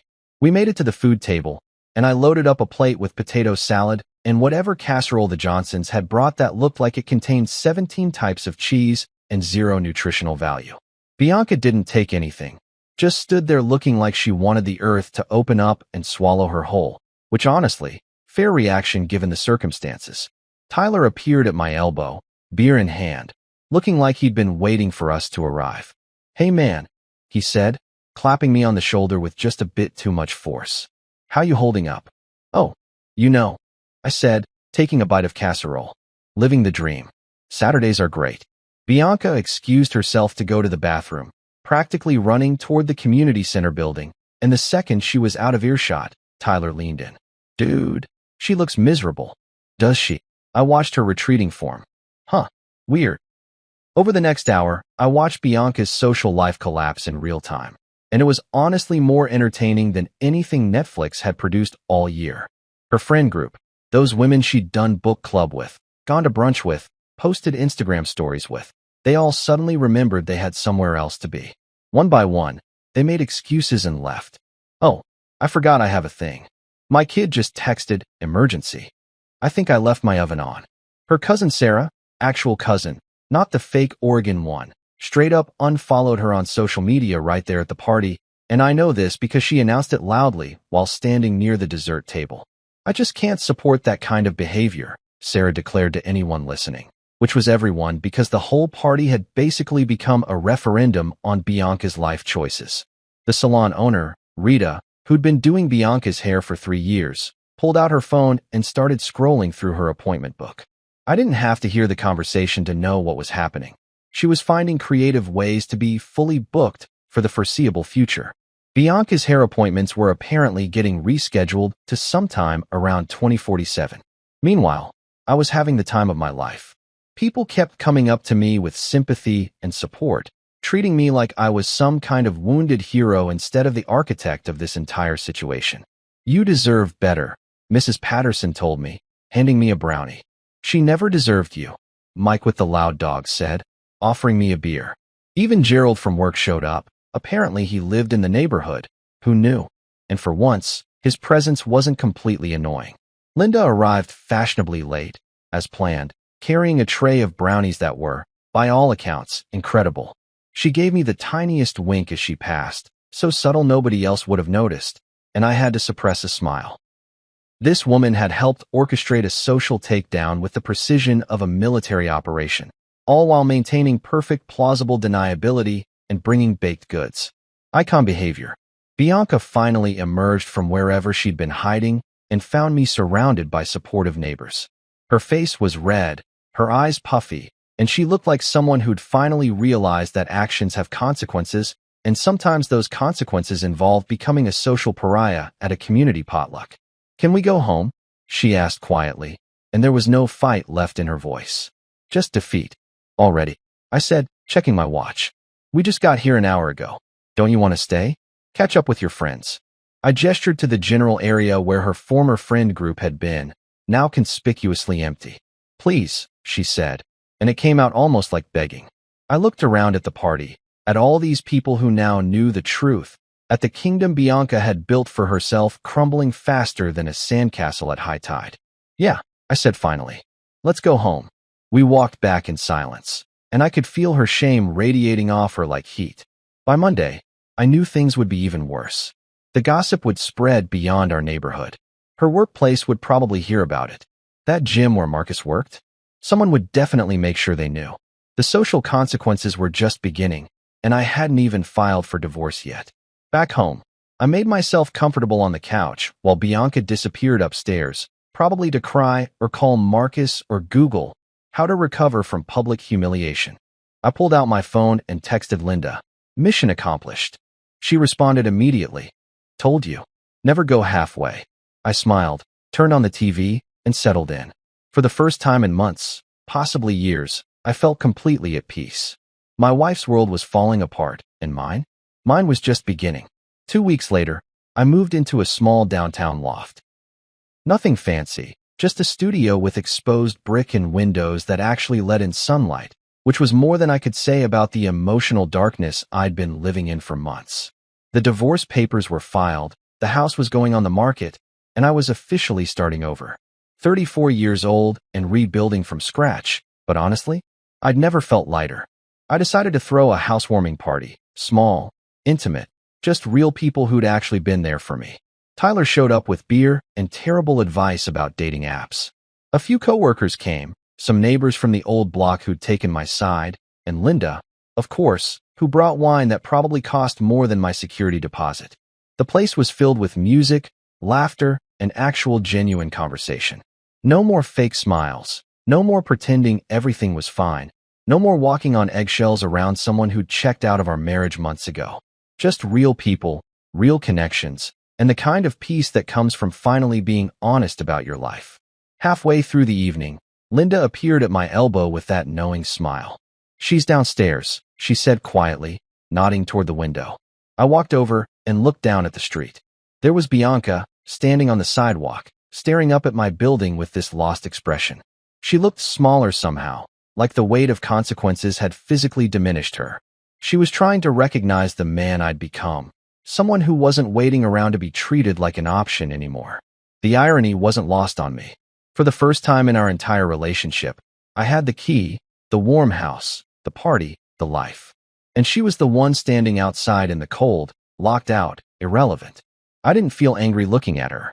I didn't feel sad. I just felt done. Completely, utterly done. That chapter was closed, and I was already several pages into a better story. I walked onto my balcony with my drink, and the cool evening air felt refreshing instead of punishing. Bianca looked up from the street below, her eyes full of something that might have been regret, or maybe just confusion about why karma had decided to collect with interest. I raised my glass to her in a silent toast, like a classy villain in a movie who'd just won the final battle without throwing a single punch. No words were necessary. The gesture said everything. "I'm good up here. Thanks for asking." She stood there for another moment, probably waiting for me to come down, to yell, to give her the dramatic confrontation she maybe thought she deserved. But I just turned and walked back inside, back to the warmth, the laughter, the people who actually gave a damn. Linda handed me a fresh glass of wine. "To new beginnings," she said, her eyes sparkling with something that looked like pride. I clinked my glass against hers. "To warm nights and locked doors." My phone buzzed, Bianca's text lighting up the screen. "Why are you doing this?" I smiled and typed back the same line she'd sent me that frozen night. "Come home early next time, winking face." Revenge? Nah. This was justice, served cold, exactly how she'd left me that night. And it tasted absolutely perfect. The moment I walked into the boardroom, my wife, the manager, laughed under her breath, and her sister, the HR, shook her head. The CEO went pale, his hand trembled, and he whispered, "Dear God, is that really him?" Everyone turned to stare. They had no idea who I was until. Let me tell you something about walking into a room full of people who think you're a joke. It's like being the punchline to a setup you never agreed to participate in. The morning I strolled into that glass-walled boardroom on the 42nd floor of Brightwell Industries, I felt like I'd just walked onto the set of some low-budget reality show where the producers had already scripted my public execution. The fluorescent lights were doing that annoying flicker thing that makes everyone look slightly deceased, and the air conditioning was pumping out that corporate freeze that's supposed to keep people alert, but mostly just makes them wish they'd worn a parka to work. The whole place smelled like expensive coffee and cheaper decisions, which, now that I think about it, pretty much sums up the entire company culture. My wife? Okay, fine, ex-wife, because apparently I need to keep reminding myself that the divorce papers weren't just a fever dream. Isabella was standing near the head of the table like she owned the damn place. She was wearing one of those power suits that cost more than most people's rent, the kind that screams, "I'm important," while whispering, "But I'm deeply insecure." Her title? Operations Manager. Self-proclaimed, naturally, because Isabella has always had this beautiful gift for inflating her own importance like a balloon at a kid's birthday party, right before it pops, and everyone pretends they weren't startled. When she saw me walk through those double doors, she let out this laugh, this awful, fake, polite little chuckle that sounded like someone was trying to swallow a mosquito while simultaneously maintaining their composure at a funeral. It's the kind of laugh that makes you want to check if your fly is down or if you've got spinach in your teeth. Except I knew damn well I looked good. I'd made sure of it. Standing right next to her, because of course she was, stood Chloe, Isabella's sister and the company's HR director, which is basically like appointing a fox to guard the henhouse and then acting surprised when all the chickens mysteriously disappear. Chloe had this look on her face, this disappointed headshake thing she does that makes her look like a guidance counselor who just caught you smoking behind the gym. She's got a PhD in gossip, I swear to God. The woman could probably teach a masterclass on how to destroy someone's reputation using nothing but passive-aggressive comments and strategically timed coffee breaks. When she saw me, her eyes did this little narrow thing, like she was disappointed I hadn't shown up in rags, pushing a shopping cart full of my broken dreams and maybe some recycling. Sorry to disappoint you, Chloe, but I cleaned up pretty damn well since you and your sister decided I wasn't good enough for the family brand. But here's where things got interesting. And by interesting, I mean absolutely priceless. The CEO, Daniel Briggs, this silver-haired relic who probably thinks disruption is what happens when his golf game gets rained out, was mid-sentence when he looked up and saw me. I'm talking full-on froze like someone had hit the pause button on his entire existence. The color drained from his face faster than water circling a drain. Going from that fake tan orange he probably pays way too much for at some exclusive spa to a shade of white that would make a ghost feel self-conscious. His coffee cup, one of those pretentious ceramic things with the company logo that probably cost $40, started rattling on the mahogany table like we were experiencing a localized earthquake that only affected overpriced dishware and executive egos. "Dear God," he whispered, and I'm pretty sure everyone in the room heard it because the acoustics in these glass boxes are absolutely ridiculous. Is that really him? His voice had this quality to it, like he'd just seen Bigfoot walk into a board meeting wearing a Rolex. Except somehow this was worse because Bigfoot doesn't usually show up with a briefcase full of acquisition papers and a smile that says, "Remember me?" You know that thing that happens in movies when everything goes quiet and you can suddenly hear every tiny sound amplified times 1,000? That happened. I swear the air conditioner stopped breathing. The fluorescent lights seemed to dim. Somewhere in the distance, I'm pretty sure an intern dropped their phone. Everyone turned to look at me like I was some kind of ghost, some specter from the past who'd crawled out of the corporate graveyard to haunt their overpriced lattes and their quarterly earnings reports. They were looking at the man they'd erased, the unambitious husband that Isabella had dumped faster than you can say gold digger, when she thought she could climb the corporate ladder faster without me weighing her down with my apparent lack of killer instinct and my annoying habit of having, actual ethics. The thing is, though, and this is the part that makes me smile every single time I think about it, the ladder she climbed? Yeah, I built that thing. Board by board, rung by rung. I constructed the entire damn framework that she's been strutting around on like she invented ambition. 7 years ago, I was the quiet analyst working in the background, the guy nobody paid attention to at company parties because I wasn't loud or flashy or interested in playing the corporate politics game. I was the one who designed the company's original data architecture, the entire backbone of their operations system that made everything run smoothly. I created algorithms that saved them millions. I streamlined processes that had been broken since before half these people even worked here. And when Isabella and her family, because let's be honest, Chloe was involved in this decision too, pushed me out, suggested that maybe I should explore other opportunities because I wasn't a good fit for the company culture, I walked away quietly. I didn't make a scene. I didn't send angry emails or post bitter rants on LinkedIn or do any of the things that burned-out employees do when they're trying to salvage their dignity from the wreckage of their careers. I just left, packed up my desk, said goodbye to the 3 people who actually liked me, and walked out of that building with nothing but a cardboard box and a burning desire to prove every single one of them wrong. And you know what I did? I started again, from scratch. Founded my own consulting firm called Zenith Core Solutions, working out of a cramped apartment that smelled like the previous tenant's questionable life choices, taking on clients that the big firms wouldn't touch because they were too small or too complicated or too honest. I worked 16-hour days, survived on coffee and spite, and slowly built something that actually mattered. The kind of company that their CFO probably lies awake at night worrying about. The kind of operation that makes established corporations nervous because we're nimble and smart and we don't have layers of bureaucratic nonsense slowing us down. Within 3 years, Zenith Core was profitable. Within 5, we were acquiring smaller firms. And now? Now we're the kind of company that buys out struggling corporations and fixes them. Which brings me back to today, to this moment, to this absolutely beautiful morning where everything I've worked for is about to collide with everything they thought they'd gotten rid of. Today's meeting? The one they'd marked on their calendars as strategic partnership announcement, with little question marks next to it, because nobody really knew what it meant. This wasn't about partnership. Partnerships are for equals, for companies that respect each other, for situations where both parties walk away feeling good about the arrangement. Spoiler alert, I wasn't there to partner. I wasn't there to shake hands and smile for the press release photos and pretend that bygones were bygones, and that we could all just move forward like adults. No, I was there to own the room. Literally. Because here's the thing that nobody in that boardroom knew yet.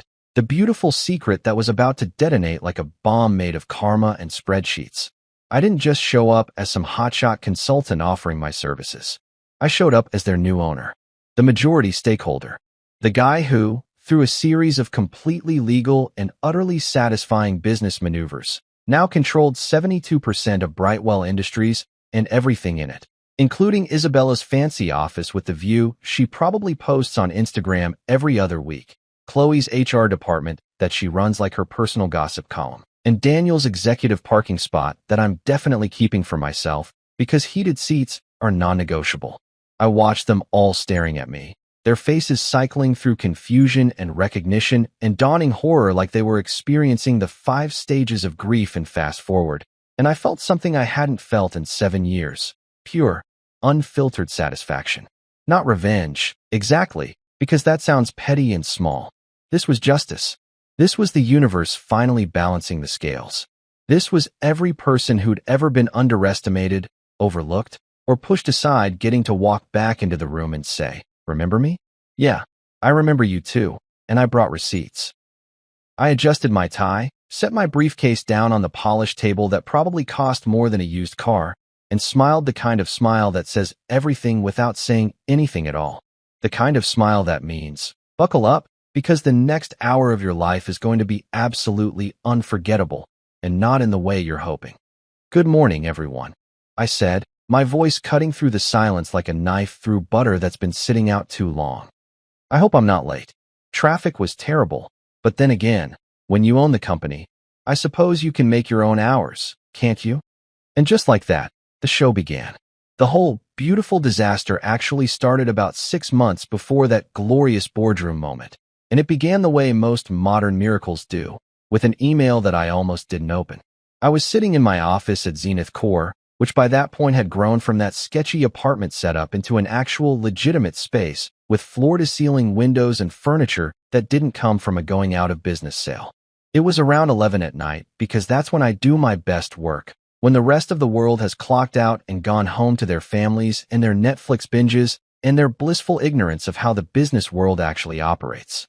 I had a whiskey in one hand, the good stuff, not that bottom-shelf garbage I used to drink when I was pretending my life wasn't falling apart.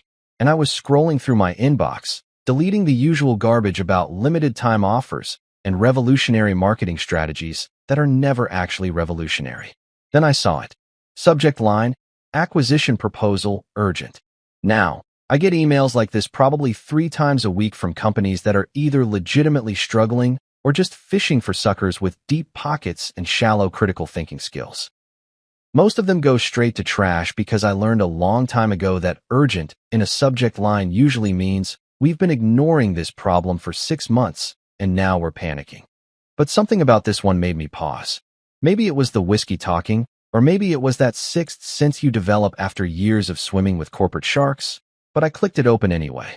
And that's when I saw the sender's information, and I swear to God, I actually laughed out loud.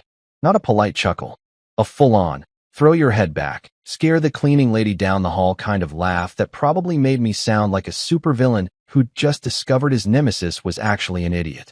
The email was from Brightwell Industries, the very same company where Isabella still strutted around like she was the second coming of Sheryl Sandberg, where Chloe ran HR like it was her personal soap opera, where Daniel Briggs sat in his executive chair convinced that his decades of experience made him invincible. They were bleeding money faster than a hedge fund run by college freshmen, losing investors like people lose socks in the dryer, mysteriously and consistently. Their stock price had been doing this sad little downward spiral for 18 months, and apparently nobody in their ivory tower had figured out how to pull up before they crashed into the ground. They needed rescuing, and they were reaching out to acquisition firms and venture capital groups and basically anyone with a checkbook and a pulse. I almost deleted it. My finger was literally hovering over the delete button, ready to send this cosmic joke straight to digital oblivion where it belonged.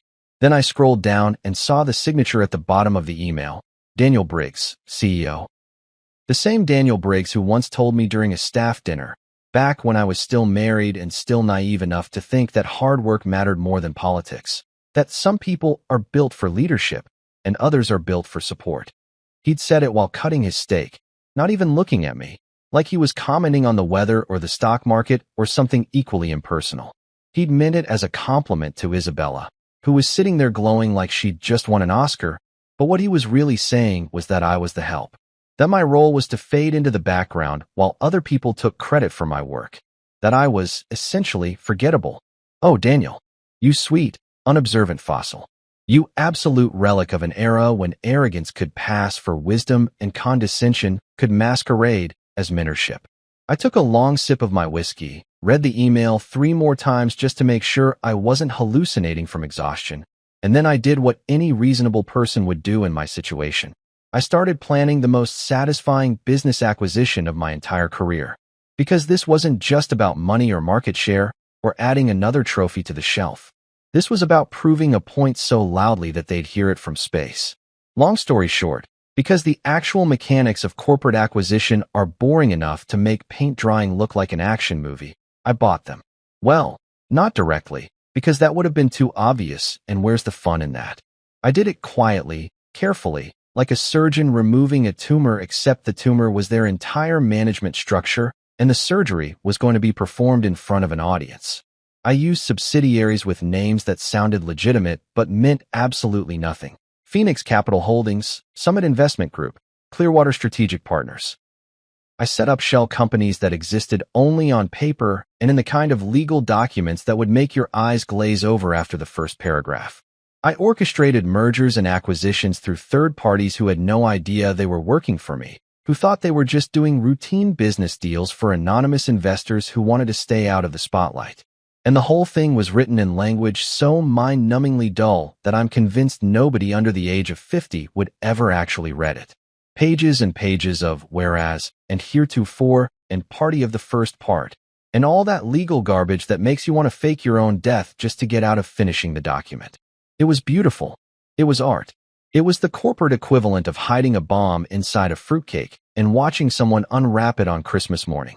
By the time Isabella's department noticed that something was changing, that ownership structures were shifting and new names were appearing on official documents, I already owned 72% of the company. I had controlling interest. I had the power to fire every single person in that building if I wanted to, including the guy who makes those really good breakfast burritos in the cafeteria, though obviously I'd never do that because Steve is a treasure and his salsa verde is life-changing. The acquisition went through so smoothly, it was almost anticlimactic. Papers were filed, money changed hands through so many accounts and transfers that tracking it would require a conspiracy theorist's corkboard and about 300 feet of red string. And suddenly Zenith Corp owned the majority stake in Brightwell Industries. The company that had pushed me out was now mine. Every asset, every employee, every stupid motivational poster in the break room that said things like, teamwork makes the dream work, and other phrases that should be illegal. All of it belonged to me. And the best part? Nobody knew. The board was freaking out, sending each other panicked emails about this mysterious new majority stakeholder who'd appeared out of nowhere like some kind of corporate ghost. The staff was gossiping in the break rooms and the parking garage, speculating about who this J. Hale Capital entity could possibly be, because apparently nobody thought to Google my middle initial and put two and two together. When the official acquisition announcement meeting got scheduled, because these things always require a meeting, as if announcing that the ship has a new captain will somehow make the iceberg ahead less problematic, I looked at the attendance list and felt something I hadn't felt in years. Not anger, because I'd burned through all my rage during those first terrible months after the divorce. Not even satisfaction, really, because that would come later. What I felt was anticipation. Pure, electric, almost giddy anticipation. The list read like a greatest hits album of people who'd underestimated me. Isabella, operations manager, Chloe, HR director, Daniel, CEO, and about 15 other executives and department heads who'd either ignored me or actively participated in pushing me out the door. They expected to meet their new majority stakeholder. They'd probably prepared presentations and talking points and all the usual corporate theater that people perform when they're trying to impress someone who holds their professional lives in the palm of their hand. They had no idea it was me. They had absolutely no clue that the strategic investor they'd been frantically preparing for was the same guy they'd dismissed as unambitious, the same person they'd written off as a supporting character in someone else's success story. And when I saw that list, when I realized that I'd get to watch their faces in real time as they connected the dots and understood what was happening, I knew this wasn't just business anymore. This was poetry. Poetry with a PowerPoint presentation and legally binding contracts. Poetry that would be remembered in business schools and whispered about in corporate circles for years to come. Poetry that rhymed karma with you're all fired. I printed out the attendance list, poured myself another whiskey, and started planning exactly what I was going to say when I walked into that room. Because I'd only get one shot at this moment, one chance to deliver the kind of entrance that people would be talking about long after I was gone, and I was going to make damn sure it was perfect. Every word, every pause, every carefully calculated expression on my face, it all had to be flawless. And you know what the beautiful thing was? I had 6 weeks to prepare. 6 weeks to rehearse my lines, to anticipate their reactions, to plan for every possible contingency. 6 weeks to enjoy the delicious irony of watching them scramble to save a company that I already owned.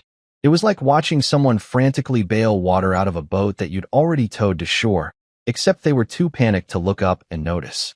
So yeah, when karma sends an email, you don't just delete it and move on. You open it, you read it carefully, and then you reply with a business proposal that will haunt people's nightmares for the rest of their careers. In the weeks leading up to the big meeting, I decided to have a little fun with the whole situation. Because if you can't enjoy watching people panic over a problem that you created, then what's even the point of success? I played ghost investor like I was auditioning for a role in a corporate thriller, except this wasn't fiction, and the people losing sleep over it absolutely deserved every sleepless night. Emails went out from J. Hale Capital with instructions and requirements and polite but firm requests for financial documentation that I knew would make their accounting department cry. Each message was professionally worded, completely reasonable, and signed by someone they couldn't identify no matter how many LinkedIn searches they ran or how many industry contacts they called begging for information. Nobody knew who J. Hale Capital really was, and watching them try to figure it out was like watching a dog chase its own tail. Entertaining, slightly sad, and ultimately pointless. The board was gossiping like middle schoolers who'd just discovered someone had a crush on someone else. Emergency meetings were being called at weird hours. I know this because I had access to their calendar systems, which is one of the perks of owning the majority stake in a company. You get to see everything, including the increasingly desperate meeting titles like Investor Identity Discussion and Emergency Strategy Session Re, Mystery Ownership, and my personal favorite. Who the hell is this guy? The staff was absolutely panicking. I could see it in the internal memos that were being circulated, in the Slack messages that they thought were private, but were actually backed up on servers that I now technically owned. People were updating their resumes. The smart ones, anyway. The ones who'd been around long enough to know that when mysterious investors show up and start asking uncomfortable questions about financial irregularities, it usually means someone's about to get thrown under the bus, and that bus is probably on fire and heading toward a cliff. The cafeteria was apparently buzzing with rumors. Some people thought we were a hedge fund. Others were convinced we were foreign investors, which is hilarious because I'm about as foreign as apple pie and baseball. One particularly creative rumor suggested we were a front for a tech billionaire who wanted to strip the company for parts, which wasn't entirely wrong except for the billionaire part. I'm comfortable, not Bezos-level rich.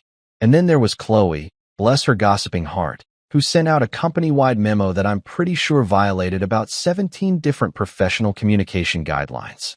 The subject line was transparency and trust in uncertain times, which already tells you everything you need to know about how that memo was going to go.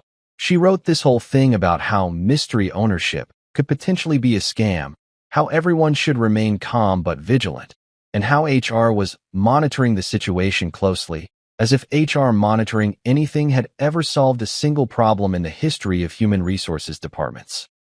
She encouraged people to report any suspicious activity to her directly, which I'm sure made her feel very important and detective-like, as if she was going to crack the case wide open through the sheer force of her nosiness. Yes, dear Chloe, it's absolutely a scam.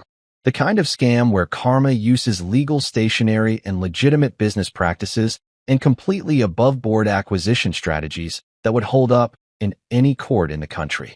The kind of scam where the punchline is that you're all working for the guy you helped push out 7 years ago, and there's not a damn thing you can do about it except update your LinkedIn and start applying to companies that don't know your track record yet.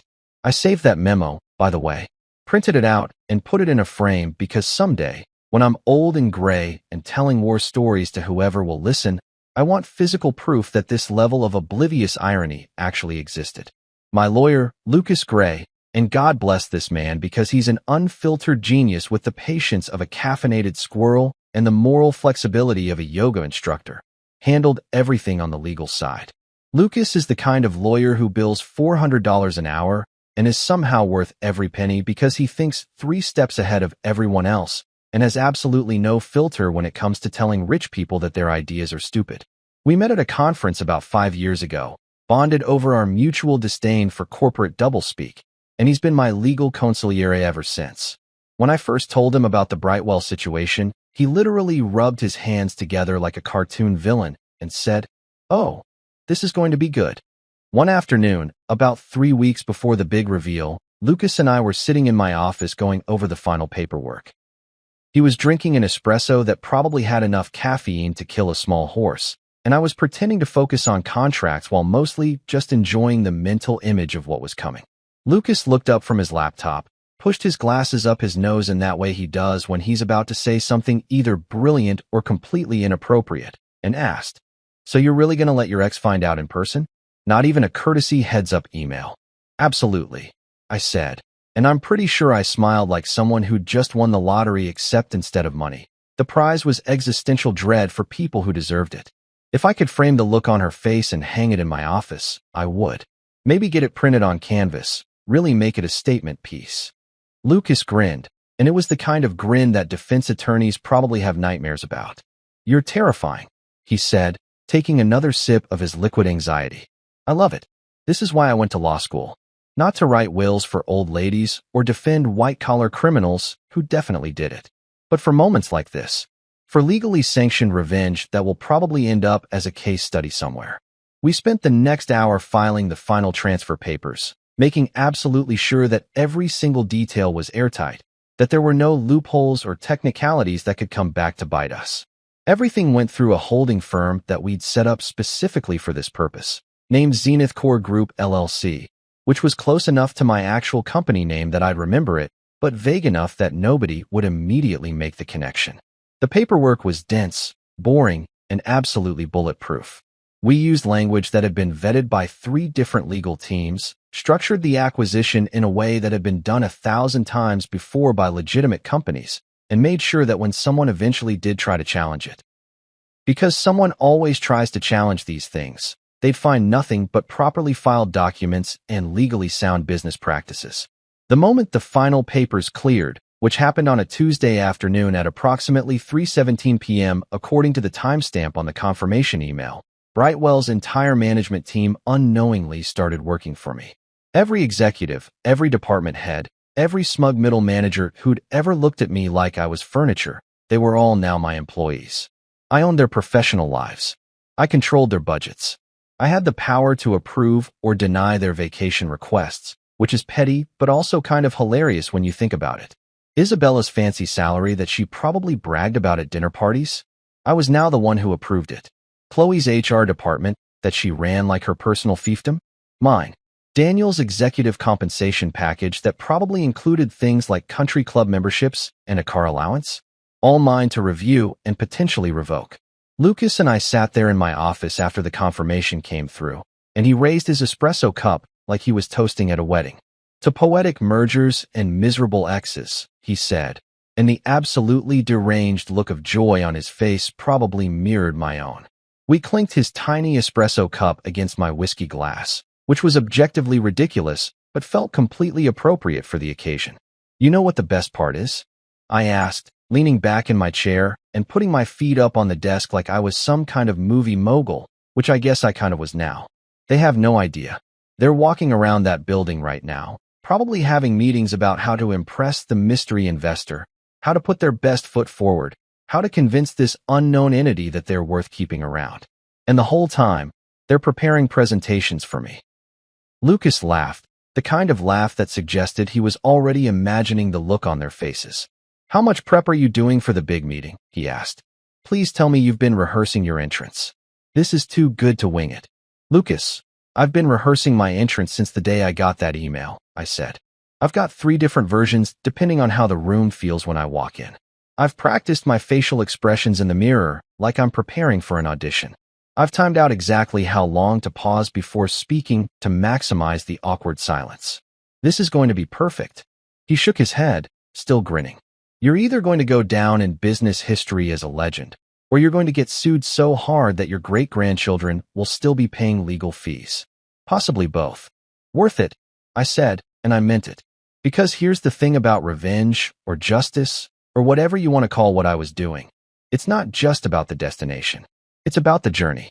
It's about every single moment leading up to that final reveal, every email that causes confusion, every rumor that spreads through the office, every panicked meeting where people try to figure out what's happening. It's about watching people who underestimated you slowly realize that they made a catastrophic error in judgment, and knowing that there's nothing they can do to fix it because the damage is already done and the contracts are already signed. The ghost in the spreadsheet wasn't just a financial entity. It was the embodiment of every doubt they'd ever had about me, every dismissive comment, every condescending smile. And now that ghost owned the whole damn building. The morning of the meeting, I woke up at 5 a.m. without an alarm, which is what happens when your body knows something monumentally satisfying is about to occur and decides sleep is for people who don't have corporate vendettas to fulfill. I lay there in bed for a solid 20 minutes, just staring at the ceiling, running through everything in my head one more time like an athlete visualizing their performance before the Olympics, except instead of going for gold, I was going for the look of absolute horror on my ex-wife's face. I'd already picked out my outfit 3 days earlier, which is extremely unlike me because normally I just grab whatever's clean and doesn't look like I slept in it. But today was special. Today required strategy, and that strategy extended all the way down to my choice of cufflinks. I showered, shaved, did the whole morning routine that normally takes me 15 minutes, but today took 45 because I kept stopping to look at myself in the mirror and practice my entrance expression. Not too smug. That would make me look petty. Not too serious. That would make me look bitter. I needed to hit that sweet spot of, I'm completely in control and also mildly amused by all of this, which is apparently harder to nail down than you'd think. By the time I was done with the bathroom portion of my morning, I'd gone through approximately 7 different facial expressions and settled on what I call benevolent conqueror, slightly raised eyebrow, hint of a smile, eyes that say, I know something you don't know, and you're going to hate it. For the outfit, I went with a tailored navy suit that I'd bought specifically for this occasion from this place downtown, where they measure you like you're getting fitted for armor and charge you enough money that you seriously consider whether you really need both kidneys. The suit fit like it had been painted on, which sounds uncomfortable, but actually just means that every line was perfect, every angle was sharp, and I looked like the kind of person who shows up in a boardroom and makes decisions that affect thousands of lives before lunch. I paired it with a crisp white shirt, left the collar open because ties are for people who still care about impressing others, and I was way past that point, and added a watch that cost more than my first car. The watch was important. Not because I'm materialistic, but because executives notice watches the way mechanics notice engine sounds. It's a tribal recognition thing, and I wanted them to see that watch and immediately recalculate their entire assessment of who I'd become. I stood in front of my full-length mirror, the one I'd bought after the divorce when I was furnishing my new place, and decided I was done living like a college student, and I actually laughed. 7 years ago, I'd walked out of the Brightwell building carrying a cardboard box full of personal items that included a coffee mug that said, "World's Okayest Analyst," and a dying succulent that I'd named Gerald. I'd felt small, defeated, like someone had crumpled me up and tossed me in the recycling bin of corporate America. Today, I looked like I could buy that building, knock it down, and build something better in its place, which, technically, I kind of could since I now own the majority stake in the company that leased it. I grabbed my briefcase, the expensive leather one that Lucas had bought me last Christmas with a note that said, "For carrying important documents and also your enormous ego," and headed out. The drive to Brightwell took exactly 32 minutes, which I know because I timed it during my practice run last week. Yes, I did a practice run. Yes, I'm aware that's possibly insane. No, I don't care because this day had to be perfect. I listened to my revenge playlist on the way over. Don't judge me. Everyone has a revenge playlist, and if you say you don't, you're either lying or you've never been properly wronged. Mine included everything from classical music that makes you feel like a mastermind to rap songs about success that are probably too aggressive for morning traffic but felt absolutely appropriate for my mood. Walking through the lobby of Brightwell Industries felt like walking through a museum dedicated to my past life. Everything was exactly how I remembered it. The same ugly abstract art on the walls that probably cost 6 figures and looks like someone sneezed paint onto a canvas. The same massive reception desk made of marble that's designed to make visitors feel small and unimportant. The same sterile corporate atmosphere that smells like air freshener trying really hard to mask the scent of broken dreams and recycled air. But here's the thing. This time, I wasn't walking through it as someone who worked there. I was walking through it as someone who owned it. And that shift in perspective made everything look different. That ugly art, I could replace it. That intimidating desk, I could have it removed. This whole soulless corporate environment, mine to change or keep exactly as it was just to remind everyone of what used to be. Employees were everywhere, doing that morning shuffle where everyone's half awake and clutching coffee like it's a life preserver. A few of them did double takes when they saw me, and I could practically see the gears turning in their heads as they tried to figure out why I looked familiar. Some of them probably remembered me from 7 years ago, back when I was just another face in the crowd, another name on an email chain, another person they passed in the hallway without really seeing. Now I was walking through their lobby in a suit that cost more than their monthly rent, and they were whispering to each other like I was some kind of celebrity who'd wandered in off the street. The receptionist, a young woman named Amy who definitely wasn't working here when I left and therefore had no idea who I was, looked up from her computer with that professional smile that receptionists perfect on their first day. "Good morning. Can I help you?" "I'm here for the 9 o'clock meeting," I said, and I made sure to smile because there's no reason to be rude to people who haven't done anything wrong. "Conference room B, I believe." She checked her computer, her perfectly manicured nails clicking on the keyboard. "And your name, sir?" "Julian Hale," I said, and I watched her face carefully to see if the name registered. It didn't, which meant that either she was new enough that company gossip hadn't reached her yet, or the gossip mill had done an excellent job of erasing me from collective memory. Both options were fine with me. "Perfect, Mr. Hale. Can I get you anything? Coffee? Water?" She was already reaching for the phone, probably to alert someone upstairs that their mysterious investor had arrived. "Make it a double," I said, because I was going to need the caffeine and also because I've always wanted to say that line like I was ordering at a bar instead of requesting office coffee. Sarcasm burns calories. Amy blinked at me, clearly not sure if I was joking or if that was some kind of rich person thing she wasn't wealthy enough to understand, then laughed nervously and picked up the phone. "Someone will be right down to escort you up," she said, and I could hear the subtle change in her voice. That little uptick of respect that people get when they realize they're talking to someone important. It's fascinating how quickly people's attitudes shift when they think you have power. 7 years ago, I could have stood at this desk for 20 minutes and nobody would have rushed to help me. Today, I'd barely finished saying my name before she was mobilizing the troops. I stood in the lobby, briefcase in hand, and pulled out my phone to check messages. Lucas had texted me about 10 minutes earlier. Remember, be calm, not cocky. Professional, not petty. You're better than they are, so act like it. Lucas, ever the voice of reason, trying to keep me from going full supervillain during what was arguably the most important meeting of my professional life. I typed back, Lucas, I am calm. My sarcasm just wears Prada. I could practically hear him sighing through the phone screen. The elevator ride up to the 42nd floor was cinematic in a way that felt almost scripted. Just me, alone in this glass elevator, watching the floors tick by on the digital display while I caught glimpses of different departments through the windows. Customer service on 15, marketing on 23, finance on 31. All these people working away, completely unaware that their world was about to shift on its axis. The elevator had mirrors on 3 sides, which was either incredibly pretentious or incredibly useful, depending on your perspective, and I used the time to check myself one more time. Hair, perfect. Suit, immaculate.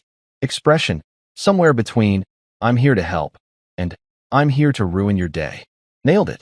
When the elevator dinged and the doors opened on the 42nd floor, I stepped out into the executive level like I'd been there yesterday, instead of 7 years ago.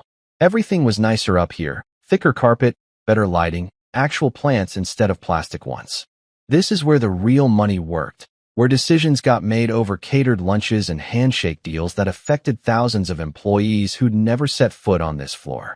A young man in an aggressively boring gray suit was waiting for me, looking nervous in the way that junior executives always look nervous when they're assigned to babysit someone important. Mr. Hale, I'm Marcus Chun, executive assistant to Mr. Briggs. Welcome to Brightwell Industries. He extended his hand, and I shook it, noting the slightly sweaty palm that suggested he was either naturally anxious or someone had told him that today's meeting was a big deal and he needed to not screw it up.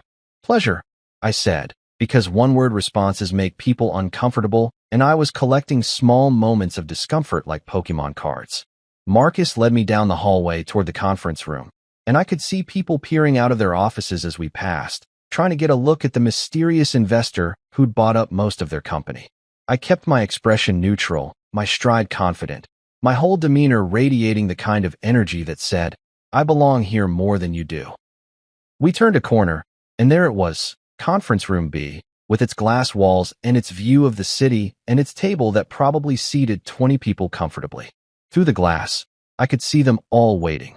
Isabella, looking polished and professional in a way that probably took her 2 hours and 3 outfit changes. Chloe, sitting next to her sister like they were presenting a united front. Daniel at the head of the table, trying to look like he was in control of a situation that had stopped being under his control the moment he signed those acquisition papers. I paused at the door, took one deep breath, and smiled the kind of smile that had taken me 7 years and a lot of therapy to perfect. Then I opened the door and walked into the room, ready to own every single second of what came next. The moment I stepped through that conference room door, I swear I could feel the temperature drop about 15 degrees, and it had nothing to do with the aggressive air conditioning that all corporate buildings seem to think is necessary. It was that specific kind of cold that happens when a room full of people simultaneously realizes that something is very, very wrong, but can't quite put their finger on what it is yet. Daniel Briggs was already mid-sentence, probably delivering some rehearsed opening remarks about how excited they were to welcome their new strategic partner, blah blah blah. All the usual corporate nonsense that sounds important but means absolutely nothing. His mouth was moving. Words were coming out, but the second he looked up and actually saw me standing there in the doorway, everything just stopped. I mean everything. His sentence died mid-word, hanging in the air like a cartoon character who'd just run off a cliff and was waiting for gravity to kick in. His hand, which had been gesturing towards some PowerPoint slide about quarterly projections or market positioning or whatever executives talk about when they're trying to avoid discussing actual problems, froze in place like someone had hit pause on a remote control. The color started draining from his face in real time, going from that fake baked tan that rich guys get at expensive spas to a shade of pale that would make a vampire look healthy. It was beautiful. It was art. It was everything I'd been imagining for 6 months compressed into one perfect moment of dawning horror. Ladies and gentlemen, Daniel started again, his voice cracking slightly like a teenager going through puberty. Our new investor is here to discuss. He was trying so hard to maintain his composure, to pretend that everything was fine and this was just a normal business meeting. But I could see his hands shaking slightly as he gripped the edge of the conference table. The man was 70% panic and 30% expensive cologne at this point, and it showed. I stepped forward, cutting him off before he could finish whatever lie he was about to tell everyone. "Correction," I said, and I made sure my voice was clear, calm, and absolutely dripping with the kind of confidence that comes from knowing you hold all the cards and the other players don't even know what game they're playing anymore. Investor implies I'm watching from the sidelines, maybe offering helpful suggestions, possibly hoping for a decent return on my money. But that's not quite accurate, is it? I paused, let the silence build for just a second longer than was comfortable, and then delivered the line I'd been practicing for weeks. The proper term is owner. I'm not here to watch. I'm here because I own this company.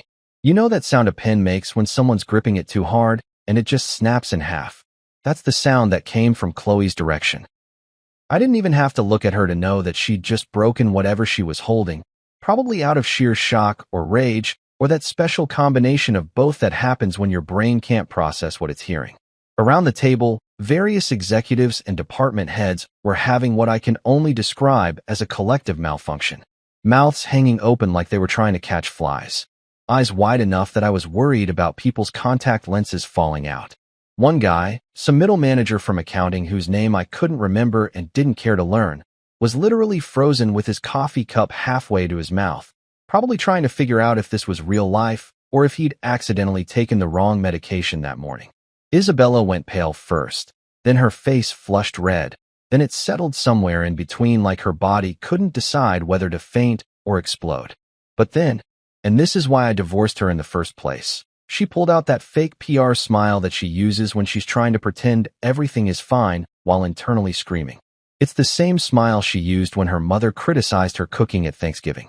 The same smile she used when I asked her why she'd been working late with her colleague, Derek, every Thursday for 6 months. The same smile that says, "I'm in control of this situation," when literally everyone in the room knows she's not. "Oh, Julian," she said, and her voice had that sickeningly sweet quality that makes your teeth hurt just hearing it. "You're here representing Zenith Corp? That's wonderful, honey. I mean," she caught herself, realized she'd just called her ex-husband honey in front of her entire executive team, and tried to recover. "I mean, that's wonderful for the company. Your firm has such a great reputation." I let her finish, let her dig that hole just a little bit deeper, and then I smiled. Not a big smile. Just a small one. The kind that doesn't quite reach your eyes and makes people nervous because they can't tell if you're being friendly or planning their destruction.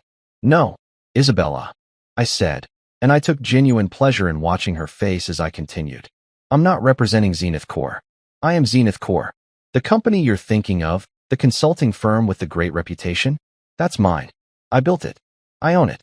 And now, through a series of completely legal and thoroughly documented business transactions, I also own this place." The silence that followed was so complete that I could hear someone's stomach growling 3 seats down. It might have been Daniel's. The man looked like he was having some kind of existential crisis and possibly a mild heart attack simultaneously. I decided to take advantage of the moment and really drive the point home, because if you're going to make a dramatic entrance, you might as well go all the way. I walked over to the laptop that was connected to the projector, the one that Daniel had been using for whatever boring presentation he'd prepared, and I pulled out a USB drive from my briefcase. "I hope nobody minds," I said, even though it was very clear that I didn't actually care whether anyone minded or not. But I took the liberty of preparing my own presentation. I think you'll find it illuminating. I plugged in the drive, opened my files, and pulled up a slide deck that Lucas and I had spent approximately 40 hours perfecting. The title slide appeared on the screen in large, professional letters. "When Ego Meets Due Diligence. A comprehensive review of Brightwell Industries' financial irregularities and structural failures." A few people around the table actually laughed, nervous little chuckles that suggested they thought this might be a joke, that maybe this was all some elaborate prank, and we'd all have a good laugh about it later over overpriced drinks at whatever bar executives go to when they're pretending to be normal people. But I wasn't laughing. I just stood there, waiting for the laughter to die down, and when it did, The atmosphere in the room shifted from "this might be a joke" to "oh my God, this is really happening." "Let's talk about operations," I said, advancing to the next slide, which showed a detailed breakdown of Isabella's department's spending over the last 3 years. Every expense, every budget item, every single dollar that had been allocated and spent under her watch. Specifically, let's talk about how nepotism looks great on LinkedIn. Really impressive, sounds very family-oriented and warm, but it looks absolutely terrible on profit margins and even worse in quarterly earnings reports. The room chuckled nervously, that uncomfortable kind of laughter that happens when people aren't sure if they're allowed to find something funny or if laughing will get them fired. A few brave souls were openly grinning now, probably the ones who'd been passed over for promotions, while Isabella's friends and family got hired into cushy positions. I could see them sitting up straighter, leaning forward slightly, like they were watching a train wreck in slow motion and couldn't look away even if they wanted to. Lucas, who'd slipped into the room at some point during my entrance because he has a gift for appearing exactly when things are about to get interesting, was leaning against the back wall, trying desperately not to laugh. I could see his shoulders shaking slightly, and when I made eye contact with him, he had to literally bite his lip to keep from losing it. Daniel had started sweating through his designer tie, which probably cost more than most people's car payments, and was now developing these lovely dark patches that suggested his body was trying to escape through his pores. "Now," I continued, clicking to the next slide, which showed a comparison chart between Isabella's department's performance and industry standards. "I want to be very clear about something. I'm not here because I'm angry. I'm not here because I'm bitter about the past or holding grudges or anything petty like that. I'm here because I ran the numbers, and the numbers are frankly embarrassing." I turned to look directly at Isabella, who looked like she wanted to either throw something at me or crawl under the table and hide. "Your department has consistently underperformed while somehow managing to overspend. That takes talent, honestly. Like, you have to really work at being that inefficient." Someone near the end of the table, I think it was Marcus, the nervous assistant who'd escorted me up, made a sound that was halfway between a cough and a laugh. Several other people were now openly smiling, no longer trying to hide their amusement, because it was becoming increasingly clear that the old guard was being taken down and maybe, just maybe, this meant opportunities for people who'd actually been doing their jobs competently. I advanced to another slide, this one showing a timeline of hiring decisions in Isabella's department, with helpful little flags marking every time someone related to or personally connected to her had been brought on board. "What's particularly interesting," I said, pointing to a cluster of hires that had all happened within a 3-month period, "is this pattern here. See these names? That's your college roommate, her boyfriend, his cousin, and someone who I believe you described in the hiring paperwork as a really good friend who needed a fresh start. Touching, really. Very community-oriented. Except that none of them had any relevant experience, and 3 of them are currently being investigated for expense report fraud, but we'll get to that later." Isabella finally found her voice, and when she spoke, it came out sharp and defensive, like a cornered animal trying to decide whether to fight or flee. "This is completely inappropriate, Julian. You can't just what?" I interrupted, and I kept my voice pleasant, conversational, like we were discussing the weather instead of the systematic dismantling of her professional reputation. "Can't review the financial records of a company I own? Can't present factual information about departmental performance to the board of directors? Can't point out that your department has been operating like a jobs program for your social circle while actual qualified candidates got passed over?" I paused, let that sink in, and then delivered the kicker. "Actually, Isabella, I can do all of those things. That's what ownership means." I wasn't angry anymore. That was the honest truth. Anger had burned out somewhere during year 2 of building Zenith Core, replaced first by determination and then by something much more useful, detached amusement. I was having fun. Genuine, actual fun, the kind you have when you're playing a game you know you've already won, but you're enjoying the process of revealing it to everyone else. Just when I thought the meeting couldn't get any better, Chloe decided to make her grand entrance into the conversation, because apparently watching her sister get professionally demolished wasn't enough motivation to keep quiet and hope nobody noticed her. Chloe has always had this thing where she can't let Isabella fight her own battles, like they're still kids on a playground, and she's the older sister who has to step in every time someone says something mean. Except we're not on a playground anymore. We're in a boardroom, and the person saying mean things has receipts, legal documentation, and a controlling stake in the company that employs them both. She stood up so fast her chair rolled backward and hit the credenza behind her with a loud thunk that made everyone jump. Her face was flushed, that specific shade of red that happens when someone's blood pressure is probably doing things that would concern a medical professional, and she pointed at me like she was a prosecutor in a TV drama about to deliver a devastating closing argument. "This feels like harassment, Mr. Hale," she said, her voice shaking with what I can only assume was a mixture of rage and the dawning realization that her entire professional life was about to get very complicated. "This is creating a hostile work environment, and as the HR director, I cannot allow."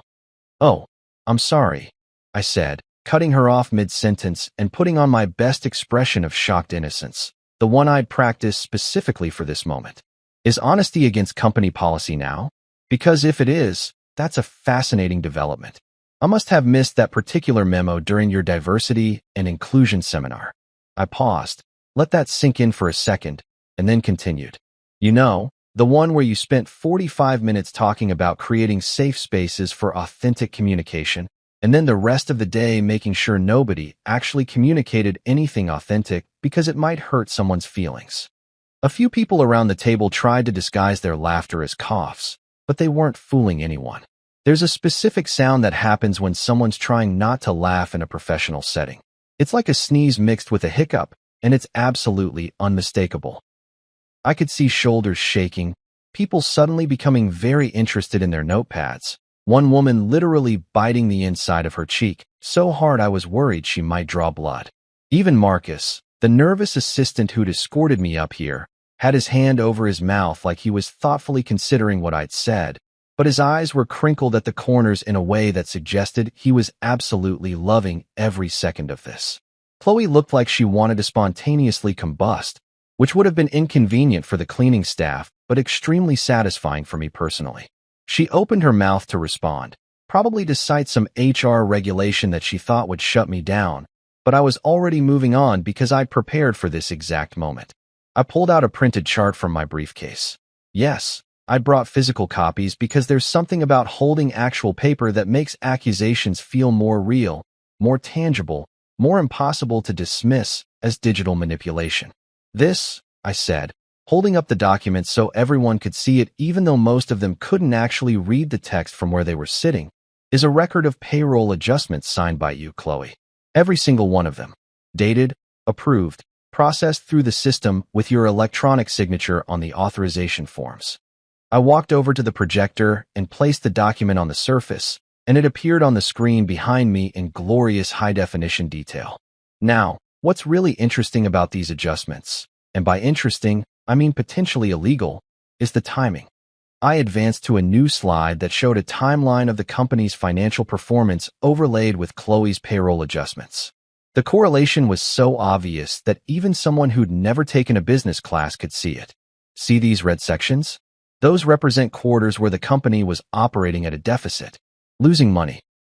The kind of financial situation where most companies implement hiring freezes, cut bonuses, maybe even lay people off. I pointed to specific dates on the timeline. And see these green markers? Those represent bonuses that were approved for Isabella's department during those exact same deficit periods. Funny how that works, isn't it? Chloe's face had progressed beyond red into some kind of purple that suggested her body was having trouble processing oxygen and rage simultaneously. "Those were approved by upper management," she practically shouted, and her voice cracked on the last word. "I didn't just decide to give out bonuses on my own. There's a whole approval process. There are protocols." Daniel, who'd been sitting there looking like a man watching his legacy dissolve in real time, finally spoke up, and his voice was so quiet I almost felt bad for him. Almost. "No," he said, and he wouldn't look at Chloe when he said it, which was honestly the most telling thing of all. "No, they weren't. I never approved those bonuses. I never even saw the paperwork for most of them." The silence that followed was the kind of awkward that makes you physically uncomfortable, like you're watching someone's life fall apart, and you can't look away even though you know you should probably give them some privacy. Chloe was staring at Daniel like he'd just betrayed her in the worst possible way, which I guess he kind of had, Except he was just telling the truth about something she'd apparently lied about for years. Isabella had her head in her hands, probably calculating how much of this was going to end up on social media and whether she could feasibly move to another country where nobody had heard of LinkedIn. Well, I said, because the silence was getting too heavy and I still had about 15 more slides to get through. This is awkward. Guess HR stands for highly reckless instead of human resources. Though honestly, that's probably more accurate for most HR departments anyway. I let that land, watched a few people around the table try to suppress smiles, and then I did something I'd been planning for weeks. I pulled up a document that showed every single bonus, every salary adjustment, every little financial favor that had been granted to people in Isabella's department over the last 4 years. For those of you keeping score at home, I continued, the total amount of unapproved bonuses and salary adjustments comes to approximately $4.2 million over a 4-year period. That's not embezzlement, technically, because the money did go to actual employees for actual work, but it's definitely fraud, and it's absolutely grounds for immediate termination and possible legal action. I looked directly at Chloe, who looked like she might either throw up or throw something at me. I'm sure you meant well. I'm sure you thought you were helping your sister build a strong team. But intent doesn't actually matter when you're breaking company policy and potentially violating federal regulations about financial oversight. Someone at the far end of the table, I think it was the CFO, a quiet woman named Patricia who'd been with the company for 20 years and had probably been watching this corruption happen in real time without being able to do anything about it, actually started clapping. Just slow, deliberate claps that echoed through the conference room like we were at the end of a movie where the underdog finally wins. A few other people joined in, not loud applause or anything, just this subtle acknowledgement that someone had finally said what they'd all been thinking for years.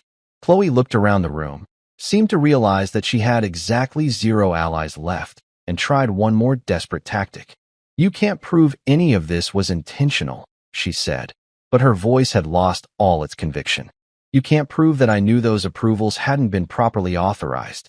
I was operating on good faith that the documentation I received was legitimate. I smiled, and it wasn't a nice smile. It was the smile of someone who'd spent 6 months preparing for exactly this moment and had anticipated every possible defense. Actually, Chloe, I can prove it. Because in addition to the payroll records, I also have emails. Lots of emails. Including one particularly interesting exchange between you and Isabella where you explicitly discuss how to process bonuses without getting Daniel's signature because, and I quote, he's being difficult about department budgets again.